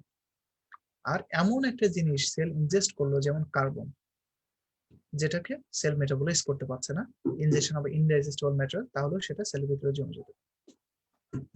ওকে, এই হচ্ছে ইন্ট্রাসেলুলার অ্যাকুমুলেশনের মেকানিজম বা কারণ। এখন যেটা আমাদের পরীক্ষায় সবথেকে ইম্পর্টেন্ট ইন্ট্রাসেলুলার অ্যাকুমুলেশনের ভিতরে ফ্যাটি চেঞ্জ। ফ্যাটি চেঞ্জের ডেফিনিশন যদি এক কথায় বলি, তাহলে শর্ত হচ্ছে ট্রাইগ্লিসারাইড জমা হতে হবে উইদিন প্যারেনকাইমাল সেল। যদি পরীক্ষায় দেয় টিজি জমা হবে ইন্টারস্টিশিয়াল স্পেস, ফলস। কারণ ফ্যাটি চেঞ্জ যেহেতু একটা রিভার্সিবল সেল ইনজুরি, তার মানে এটা কমপ্লিটলি রিভার্সিবল। কারণ যদি ফ্যাটি লিভার হয়, তাকে আমরা বলি কি, মারা যাবেন আপনি? না, আমরা তাকে বলি ডায়েট কন্ট্রোল করেন, আপনি এক্সারসাইজ করেন, এটা ভালো হয়ে যাবে, রিভার্সিবল কন্ডিশন। কিন্তু যদি এটা কন্ট্রোল করানো হয়, this may turn into devastating condition, এখান থেকে সিরোসিস এবং ক্যান্সার হতে পারে। তাহলে ফ্যাটি চেঞ্জ সব থেকে বেশি হয় লিভারে, এছাড়া হতে পারে হার্ট, মাসল, কিডনি এবং এনি আদার অর্গান। কেন ফ্যাটি চেঞ্জ হয়? ফ্যাটি চেঞ্জ হওয়ার অনেকগুলো কারণ আছে। তার ভিতরে সবথেকে কমন কারণ হচ্ছে এগুলো কেউ যদি অ্যালকোহল অ্যাবিউজ করে, ওবেস, ডায়াবেটিস, অ্যানোক্সিয়া, প্রোটিনজি, ম্যালনিউট্রিশন, এগুলোই পরীক্ষায় আসে যেটা the cause of fatty seeds. ঠিক আছে, তবে সবথেকে কমনলি আমরা কাদের পাই? Obese, diabetic patient. এ হচ্ছে ফ্যাটি সিডস। কোলেস্টেরল এস্টার জমা হলে সেই কন্ডিশনগুলোর নাম কি, শুধু নাম জানতে হবে। যেমন অ্যাথেরোস্ক্লেরোসিস, ব্লাড ভেসেলে যদি কোলেস্টেরল এস্টার জমা হয় সেটাকে আমরা বলি অ্যাথেরোস্ক্লেরোসিস। যদি গল ব্লাডারের ল্যামিনার প্রক্রিয়াতে যদি কোলেস্ট্রল জমা হয় সেটাকে আমরা বলি কোলেস্টেরোলোসিস। আর যদি আমাদের টেন্ডনে জমা হয় তাহলে সেটাকে বলা হয় জ্যান্থোমা বা জ্যান্থোমাইটা। আর যদি আমাদের যে আইলিডে জমা হয় সেটাকে বলা হয় জ্যান্থিলেশমা। কোলেস্ট্রল এস্টার যদি আইলিডে জমা হয় তার নাম জ্যান্থিলেশমা। ঠিক আছে, গ্লাইকোজেনের পড়তে হয় না, গ্লাইকোজেন স্টোরেজ ডিজিজ যেহেতু আমরা জানি, ওই সম্পর্কে কোশ্চেন আসে না। কোশ্চেন আসতে পারে পিগমেন্ট নিয়ে। যেমন পিগমেন্ট জমা হতে পারে এক্সোজেনাস, এন্ডোজেনাস। নিজের বডির ভিতরে পিগমেন্ট তৈরি হতে পারে যেগুলো এক্সট্রা জমা যেতে পারে। যেমন আমরা যে তিল বলি, হাতে পায়ে তিল হয়, কেন হয়? আপনার মেলানোসাইট এক্সেস মেলানিন প্রোডাকশন করছে, সেটা জমে যাচ্ছে, তিল হচ্ছে, তাহলে এন্ডোজেনাস পিগমেন্ট। হেমোসিডিয়াম জমতে পারে, হেমাটিন জমতে পারে, বিলিরুবিন জমতে পারে, লাইপোফুসিন জমতে পারে, এগুলো হচ্ছে এন্ডোজেনাস পিগমেন্ট। আর এক্সোজেনাস কি হতে পারে? যেমন কার্বন, লেড, সিলভার, আয়রন, এগুলো যদি বডিতে জমে যায় সেগুলো হচ্ছে এক্সোজেনাস পিগমেন্ট এবং বডি এগুলোকে মেটাবলাইজ করতে পারে। এখানে একটু লাইপোফুসিন নিয়ে বলি। লাইপোফুসিনটাকে বলা হয় ওয়্যার এন্ড টিয়ার পিগমেন্ট। তার মানে হচ্ছে আমাদের বডিতে সবসময় যে ওয়্যার এন্ড টিয়ার হচ্ছে, এই ওয়্যার এন্ড টিয়ারের কারণে যে পিগমেন্টটা জমা হয় সেটাকে আমরা যদি স্টেন করি দেখতে ইয়েলোইশ ব্রাউন কালার হয়, এটাকে বলা হয় লাইপোফুসিন গ্রানুলস। এই লাইপোফুসিন গ্রানুলস বডির যে কোনো জায়গায় জমা হতে পারে। এই লাইপোফুসিন গ্রানুলস যদি হার্টে জমা হয় তাহলে সেটাকে বলা হয় brown atrophy of the heart. ঠিক আছে, তাহলে ব্রাউন অ্যাট্রফি মানে আসলে কিছুই না, লাইপোফুসিন গ্রানুল জমা হয়, লাইপোফুসিনের কালার যেহেতু ব্রাউন এই জন্য বলা হচ্ছে brown atrophy of the heart. কারণ এজিং প্রসেসে হার্ট তো অ্যাট্রফি হবেই, সেই কারণেই সেখানে লাইপোফুসিন গ্রানুলস জমা হলো, এই জন্য এটাকে বলা হয় brown atrophy of the heart. Infinity number of star topics, pathological classification. Pathological classification দুই ধরনের, আমরা আগেই বলেছি, ডিস্ট্রফিক এবং মেটাস্ট্যাটিক। আমরা ক্লাসিফিকেশনের দুইটা করে শব্দ মনে রাখবো। কি কি মনে রাখবো? ডিস্ট্রফিকে ডি ফর ডি মানে ডেড টিস্যুতে ক্যালসিফিকেশন, এবং এখানে calcium level normal, blood calcium level. আর মেটাস্ট্যাটিকে এটা হবে লিভিং টিস্যুতে এবং এখানে ক্যালসিয়াম লেভেল বেশি। এই দুইটা শব্দ মনে রাখলেই হবে। অর্থাৎ লিভিং টিস্যুতে যদি আপনার ক্যালসিয়াম জমা হতে হয় তাহলে বডিতে হাইপার ক্যালসিয়াম থাকতে হবে, এটা হচ্ছে শর্ত। এটাকে বলা হয় মেটাস্ট্যাটিক ক্যালসিফিকেশন। এখন আমাদের উদাহরণগুলো পড়তে হবে।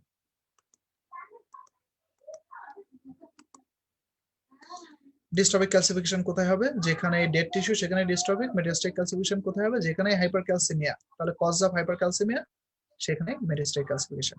মেটাস্ট্যাটিক ক্যালসিফিকেশন বডির যে কোনো জায়গায় হতে পারে, gastric mucosa, kidney, systemic artery, pulmonary veins, এগুলোতে কমনলি হয়। এছাড়া যে কোনো জায়গায় হতে পারে। যদি পরীক্ষায় কোনো এক্সাম্পল দেওয়া থাকে যে কোনো জায়গায় ডেড টিস্যু অর্থাৎ নেক্রোসিসের এক্সাম্পল, তার মানে সেখানে ডিস্ট্রফিক ক্যালসিফিকেশন। ঠিক আছে, যেমন এখানে একটা উদাহরণ দেওয়া আছে, আমি একটু বলি। ফ্যাট নেক্রোসিস, তাহলে চোখ বন্ধ করে দেওয়া যাবে, এটা ডিস্ট্রফিক ক্যালসিফিকেশন হবে। কার্সিনোম অফ থাইরয়েড গ্ল্যান্ড, কেন কার্সিনোম অফ দ্য থাইরয়েড গ্ল্যান্ড? এটা তো লিভিং টিস্যু, কেন এখানে ডিস্ট্রফিক হবে? কারণ হচ্ছে যখনই কোনো টিউমার হয় সেই টিউমারের সেন্টারে হেমোরেজ এন্ড নেক্রোসিস থাকে। কারণ হচ্ছে টিউমারটা এত বেশি গ্রো করে, ব্লাড ভেসেল তত বেশি গ্রো করতে পারে। এবং কোন ধরনের টিউমার? ম্যালিগন্যান্ট টিউমারে এই ঘটনাটা ঘটে। এই জন্য সেখানে সেন্টারে হেমোরেজ এন্ড নেক্রোসিস থাকে, সেখানে ডিস্ট্রফিক ক্যালসিফিকেশন পাওয়া যায়, যেটাকে আমরা অনেক সময় স্যামোমা বডিস হিসেবে পেতে পারি। তাহলে এটা হচ্ছে dystrophic calcification. Parathyroid adenoma, parathyroid অ্যাডিনোমাতে বডিতে তো হাইপার ক্যালসিমিয়া হবে, যার ফলে কি হবে? আপনার মেটাস্ট্যাটিক ক্যালসিফিকেশন হবে।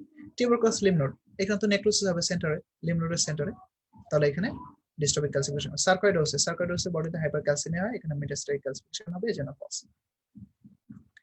গ্যাংগ্রিন সম্পর্কে আমি আগেই বলেছি যে গ্যাংগ্রিন তিন ধরনের। ড্রাই গ্যাংগ্রিন হবে আর্টেরিয়াল সাপ্লাই বন্ধ হলে, এক্সাম্পল গুলো পড়তে হবে। ময়েস্ট গ্যাংগ্রিন হবে যদি বোথ আর্টেরিয়াল সাপ্লাই এবং ভেনাস ড্রেনেজ বন্ধ হয়, এবং প্রত্যেকটার এক্সাম্পল মুখস্থ করতে হবে। ওকে, আচ্ছা, এরপর আমরা পড়বো সেলুলার এজিং। সেলুলার এজিং কেন হয়, সেলুলার এজিং আমরা কিভাবে প্রিভেন্ট করতে পারি, এটা পরীক্ষার জন্য ইম্পর্টেন্ট 5 স্টার পরীক্ষা আসতে পারে।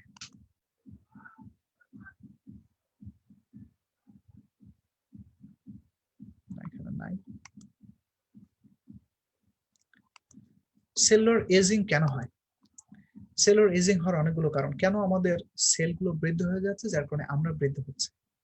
এই সেলুলার এজিং হওয়ার সব থেকে ইম্পর্টেন্ট কারণ হচ্ছে এগুলো এখানে উল্লেখ করা আছে। নাম্বার 1, প্রত্যেক দিন আপনার আমার সেল কিসের প্রতি এক্সপোজড, এনভায়রনমেন্টাল এবং মেটাবলিক ইনসাল্টের প্রতি এক্সপোজ, যার কারণে রিঅ্যাক্টিভ অক্সিডেন্ট স্পেসিস তৈরি হচ্ছে, ডিএনএ ড্যামেজ হচ্ছে, এবং এই ডিএনএ রিপেয়ারটা ঠিক মতো না হওয়ার কারণে মিউটেশন জমে যাচ্ছে, সেল লস হচ্ছে, সেল এজড হয়ে যাচ্ছে। 2 নাম্বার, টেলোমিয়ার শর্টেনিং। আমাদের সেলুলার রেপ্লিকেশন কন্ট্রোল করে এই টেলোমিয়ার। যখনই টেলোমিয়ার শর্টেনিং হয় তখন কি হয়, সেলুলার রেপ্লিকেশন কমে যায়। এটাকে বলা হয় সেলুলার সিনেসেন্স। কথাটা মনে রাখতে হবে, সেলুলার সিনেসেন্স। তাহলে টেলোমিয়ার শর্ট হয়ে গেলে সেল রেপ্লিকেশন কমে যায়, এটাকে আমরা বলি সেলুলার সিনেসেন্স। ফলে সেল লস বেশি হবে, সেলুলার এজিং হবে। উদাহরণ দিই, প্রত্যেকদিন আমাদের স্কিন থেকে 40 মিলিয়ন বা 50 মিলিয়ন সেল শেড হয়, আবার 40 to 60 মিলিয়ন তৈরি হয়, যে কারণে আমাদের স্কিনের ইন্টিগ্রিটি ঠিক থাকে। যখন বয়স বাড়ে তখন টেলোমিয়ার শর্টেনিং হয়ে যায়, তখন 40 মিলিয়ন শেড হলেও তৈরি হয় 10 to 20 মিলিয়ন। ফলে কি হয়, ফলে তখন আমাদের সেল লস বেশি হচ্ছে দেন সেল গেইন। তখন সেলুলার এজিং হচ্ছে, আমাদের স্কিনের টোন লস হয়, স্কিনটা ঝুলে যায়। ওকে। 3 number, abnormal protein হোমোস্ট্যাসিস।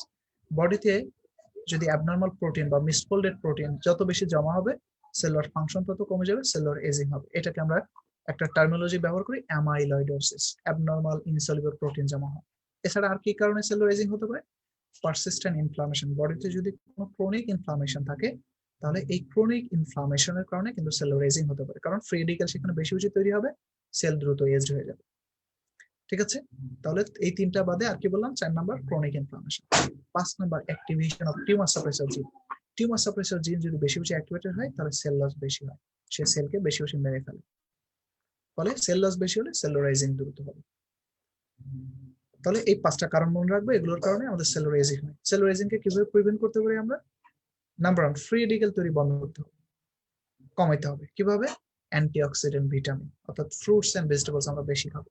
2 number, calorie intact কমাইতে হবে। ক্যালোরি ইনটেক কমালে কি হবে, প্রোটিন হোমোস্ট্যাসিস ভালো হবে, তাহলে সেলুলার এজিংটা কম হবে। ঠিক আছে, তাহলে এগুলো কাউন্টারঅ্যাক্ট সেলুলার এজিং।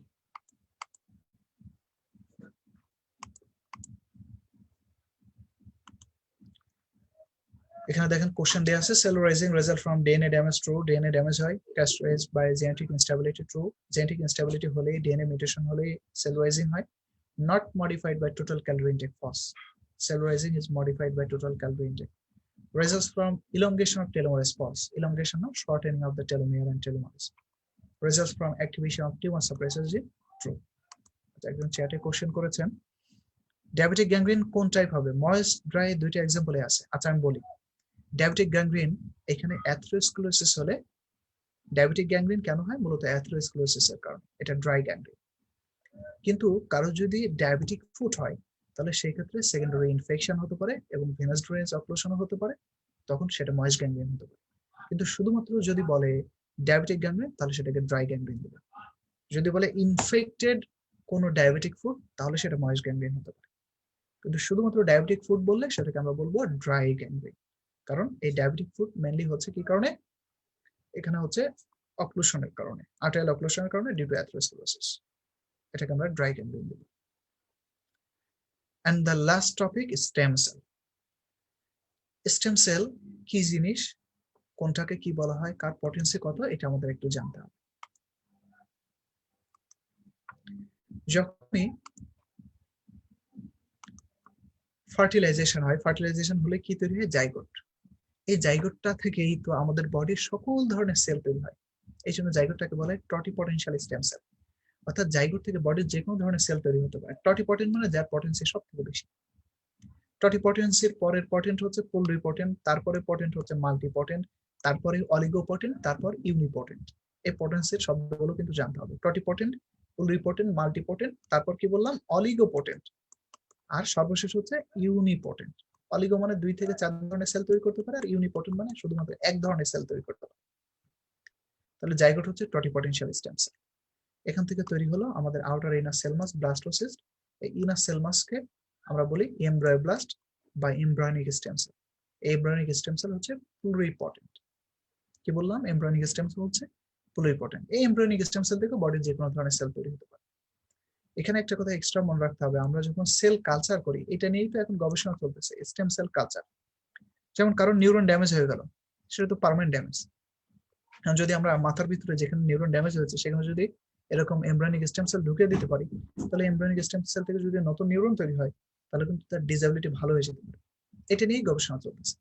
তাহলে সেল কালচার করার জন্য ব্যবহার করা হয় এমব্রায়োনিক স্টেম সেল। এই এমব্রায়োনিক স্টেম সেল থেকে তৈরি হয় আমাদের adult stem cell. Adult stem cell আর মাল্টিপোটেন্ট। অ্যাডাল্ট স্টেম সেলের উদাহরণ কি? অ্যাডাল্ট স্টেম সেল আমাদের এই যে আমি দেখিয়েছিলাম, যত এপিথেলিয়াম আছে, এপিথেলিয়ামের নিচে স্টেম সেল বসে আছে, সবাই হচ্ছে অ্যাডাল্ট স্টেম সেল। ঠিক আছে, এরা সবাই অ্যাডাল্ট স্টেম সেল। এই অ্যাডাল্ট স্টেম সেলকে বলা হয় they are lineage committed or lineage specific stem cell. কারণ অ্যাডাল্ট স্টেম সেল বডির সব ধরনের স্টেম সেল তৈরি করে। অ্যাডাল্ট স্টেম সেল কোনো স্পেসিফিক লাইনের সেল তৈরি করবে, যে এন্ডোডার্মের সে এন্ডোডার্মের সেল তৈরি করবে, মেসোডার্মের, এক্টোডার্ম, এন্ডোডার্ম। এই কারণে অ্যাডাল্ট স্টেম সেলকে বলা হয় lineage committed stem cell or lineage specific stem cell, অর্থাৎ সে একটা স্পেসিফিক লাইনের সেল তৈরি করে। ওকে, আরেকটা কথা বলা হয় স্টেম সেলের একটা ক্রাইটেরিয়া, সেটা হচ্ছে স্টেম সেলের ডেভেলপমেন্টাল প্লাস্টিসিটি আছে। What is developmental plasticity? Developmental plasticity মানে স্টেম সেল চাইলে যে কোনো সময় এক ধরনের সেল থেকে অন্য ধরনের সেল তৈরি করতে পারে, যেটা আমরা মেটাপ্লাস্টের সাথে দেখেছি। ঠিক আছে, এখন আসেন স্টেম সেলের দুইটা ইম্পর্টেন্ট ক্রাইটেরিয়া সম্পর্কে জানবো। স্টেম সেলের দুইটা ইম্পর্টেন্ট ক্রাইটেরিয়া কি কি? একটা হচ্ছে সেলফ রিনিউয়াল আর একটা অ্যাসিমেট্রিক ডিভিশন। অর্থাৎ একটা স্টেম সেল যখন ডিভাইড হয়, মনে করেন এই স্টেম সেলটা ডিভাইড হবে, এটা কোন জায়গার স্টেম সেল? মনে করেন রেসপিরেটরি ট্র্যাক্টের স্টেম সেল। সে কি তৈরি করবে? একটা কলামনার সেল তৈরি করবে আর আরেকটা স্টেম সেল তৈরি করবে। কেন? কারণ স্টেম সেল যদি ডিভাইড হয়ে দুইটা কলামনার সেল তৈরি করতো, তাহলে কি হতো? স্টেম সেলটা শেষ হয়ে যেত, তাহলে বডি একসময় স্টেম সেল ডিপ্লিটেড হয়ে যাবে। সেটা যাতে না হয়, এই জন্য স্টেম সেল একটা স্পেশালি সেল তৈরি করে আর একটা নিজেই নিজেকে তৈরি করে, যাতে স্টেম সেল নাম্বার সবসময় ঠিক থাকে। এই জন্য এটাকে বলা হয় self renewal and asymmetric division. কারণ যে সেলটা তৈরি করে স্পেশালি, সে তো ছোট, স্টেম সেলটা অনেক বড়। এই জন্য এটাকে বলা হয় self renewal and asymmetric division. This are the two important criteria of stem cell.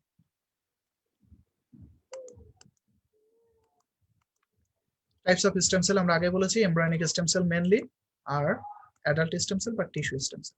Adult stem সেলকে বলা হয় মাল্টিপোটেন্ট আর এমব্রায়োনিক স্টেম সেলকে বলা হয় প্লুরিপোটেন্ট। তবে এখানে একটা জিনিস একটু মনে রাখতে হবে, কোনো কোনো বই অ্যাডাল্ট স্টেম সেলকে টটিপোটেন্টও বলেছে, যেহেতু সরি এমব্রায়োনিক স্টেম সেলকে টটিপোটেন্টও বলেছে, যেহেতু এমব্রায়োনিক স্টেম সেল থেকে আবার যে কোনো ধরনের সেল তৈরি হতে পারে। ওকে, তাহলে এই মূলত আমাদের স্টেম সেল নিয়ে আলোচনা। এর মাধ্যমে আমরা সেল ইনজুরি এবং সেলুলার অ্যাডাপ্টেশন সম্পর্কে মোটামুটি বেসিক যেটুকু পরীক্ষা আসার মতো আমরা সেটুকু শেষ করলাম। আমাদের সঙ্গে যুক্ত থাকার জন্য অবশ্যই আপনাদেরকে ধন্যবাদ জানাচ্ছি। কারো যদি কোনো কোশ্চেন থেকে থাকে তাহলে অবশ্যই করতে পারেন। হ্যাঁ ভাইয়া, একটা কোশ্চেন ছিল আমার। জি, সেটা হলো যে অ্যাডাল্ট স্টেম সেল থেরাপিউটিক পারপাসে ইউজ করা হয় কিনা? এমব্রায়োনিক স্টেম সেল ব্যবহার করা হয়। অ্যাডাল্ট স্টেম সেল কি করা হয় না? অ্যাডাল্ট স্টেম সেলের কথা আসলে বলা নেই, কারণ আমরা যে সেল কালচার করি, সেই সেল কালচার করার জন্য আসলে এমব্রায়োনিক স্টেম সেল ব্যবহার করা হয়, এই কারণে যে এমব্রায়োনিক স্টেম সেলটা যে কোনো সেলে ডিফারেন্সিয়েটেড হতে পারে। ঠিক আছে, অর্থাৎ তাহলে এই যে ফলস এমব্রায়োনিক স্টেম সেল চাইলে আমাদের বডি যে কোনো ধরনের সেল তৈরি করতে পারে, এই কারণে এমব্রায়োনিক স্টেম সেল সেল কালচারে ব্যবহার করা হয়। আর অ্যাডাল্ট স্টেম সেল সেটা লাইনেজ কমিটেড, অর্থাৎ একটা স্পেসিফিক টাইপ অফ সেল তৈরি করতে পারে, সেটা চাইলে যে কোনো সেল তৈরি করতে পারে। ঠিক আছে, তারপরে এটা আমি একটু দেখবো যে অ্যাডাল্ট স্টেম সেল কোন স্টেম সেল থেরাপিতে ব্যবহার করা যায় কিনা, এটা আমার তাহলে আরেকবার চেক করতে হবে। ভাইয়া একটা কোশ্চেন ছিল। জি, জি বললাম যে এই ক্লাসটা কি আবার হবে নাকি এটা আমাদের ইয়ে থেকে শুরু হলো, মানে এই লং ব্যাচ থেকে শুরু হলো আর কি? ফার্স্ট ক্লাস এটা সেল ইনজুরি এই ক্লাস তো আবার হবে না, সেল ইনজুরি ক্লাস আবার হবে না। না, মানে আজকে আবার এসএমএস দিয়েছে, তো বললো যে আপনাদের ওরিয়েন্টেশন হবে 27 তারিখ আর কি, এই জন্য বললাম আর কি। আচ্ছা আচ্ছা, না এই ক্লাসটা আবার হবে না, এই ক্লাসটা রিপিট হবে না, অন্য ক্লাস হবে নিশ্চয়ই। আচ্ছা আচ্ছা ভাই, ঠিক আছে, থ্যাংক ইউ। ঠিক আছে, থ্যাংক ইউ। এরপর যদি কারো কোনো কোশ্চেন থাকে কমেন্ট বক্সে করতে পারেন, আমি সেটা অ্যান্সার দেওয়ার চেষ্টা করব। ওকে ভাই, থ্যাংক হ্যাঁ, কারো কোনো কোশ্চেন আছে কিনা? আচ্ছা ভাই, আরেকটা কোশ্চেন আছে, সেটা হলো যে ওই নেক্রোসিসে যে নিউক্লিয়ার যে চেঞ্জ গুলো হয়, তার জি জি, মধ্যে মনে হয় এক দুইটা চেঞ্জ মনে হয় অ্যাপোপ্টোসিসেও হয়। তো হ্যাঁ সেটা হ্যাঁ হ্যাঁ, কোনটা? বুঝি নাই। নেক্রোসিসে যে নেক্রোসিসে যে নিউক্লিয়ার চেঞ্জ গুলো হয়, পিগনোসিস, ক্যারিওলাইসিস এবং ক্যারিওরেক্সিস, হুম হুম। এই তিনটার মধ্যে তো মানে কোনো একটা বা দুইটা সম্ভবত অ্যাপোপ্টোসিসেও হয়। অ্যাপোপ্টোসিসে নিউক্লিয়াসটা ফ্র্যাগমেন্টেশন হয়, যেটা হচ্ছে ক্যারিওরেক্সিসের মতো। অর্থাৎ ক্যারিওরেক্সিসে এখানে নিউক্লিয়াস ফ্র্যাগমেন্টেশন হয়, আর পিগনোসিসে নিউক্লিয়াসটা শ্রিঙ্কেজ হয়। অ্যাপোপ্টোসিসেও তাই হয়। অ্যাপোপ্টোসিসে নিউক্লিয়াসটা শ্রিঙ্কেজ হয়, অর্থাৎ ক্রোমাটিন কনডেন্সড হয়, এরপরে ফ্র্যাগমেন্টেশন হয়। অর্থাৎ আমরা যদি এটা তুলনা করি নেক্রোসিসের সঙ্গে, তাহলে নেক্রোসিসের পিগনোসিস এবং ক্যারিওরেক্সিসের মতো অ্যাপোপ্টোসিসে নিউক্লিয়াস শ্রিঙ্কেজ হয় এবং সেটা ফ্র্যাগমেন্টেশন হয়।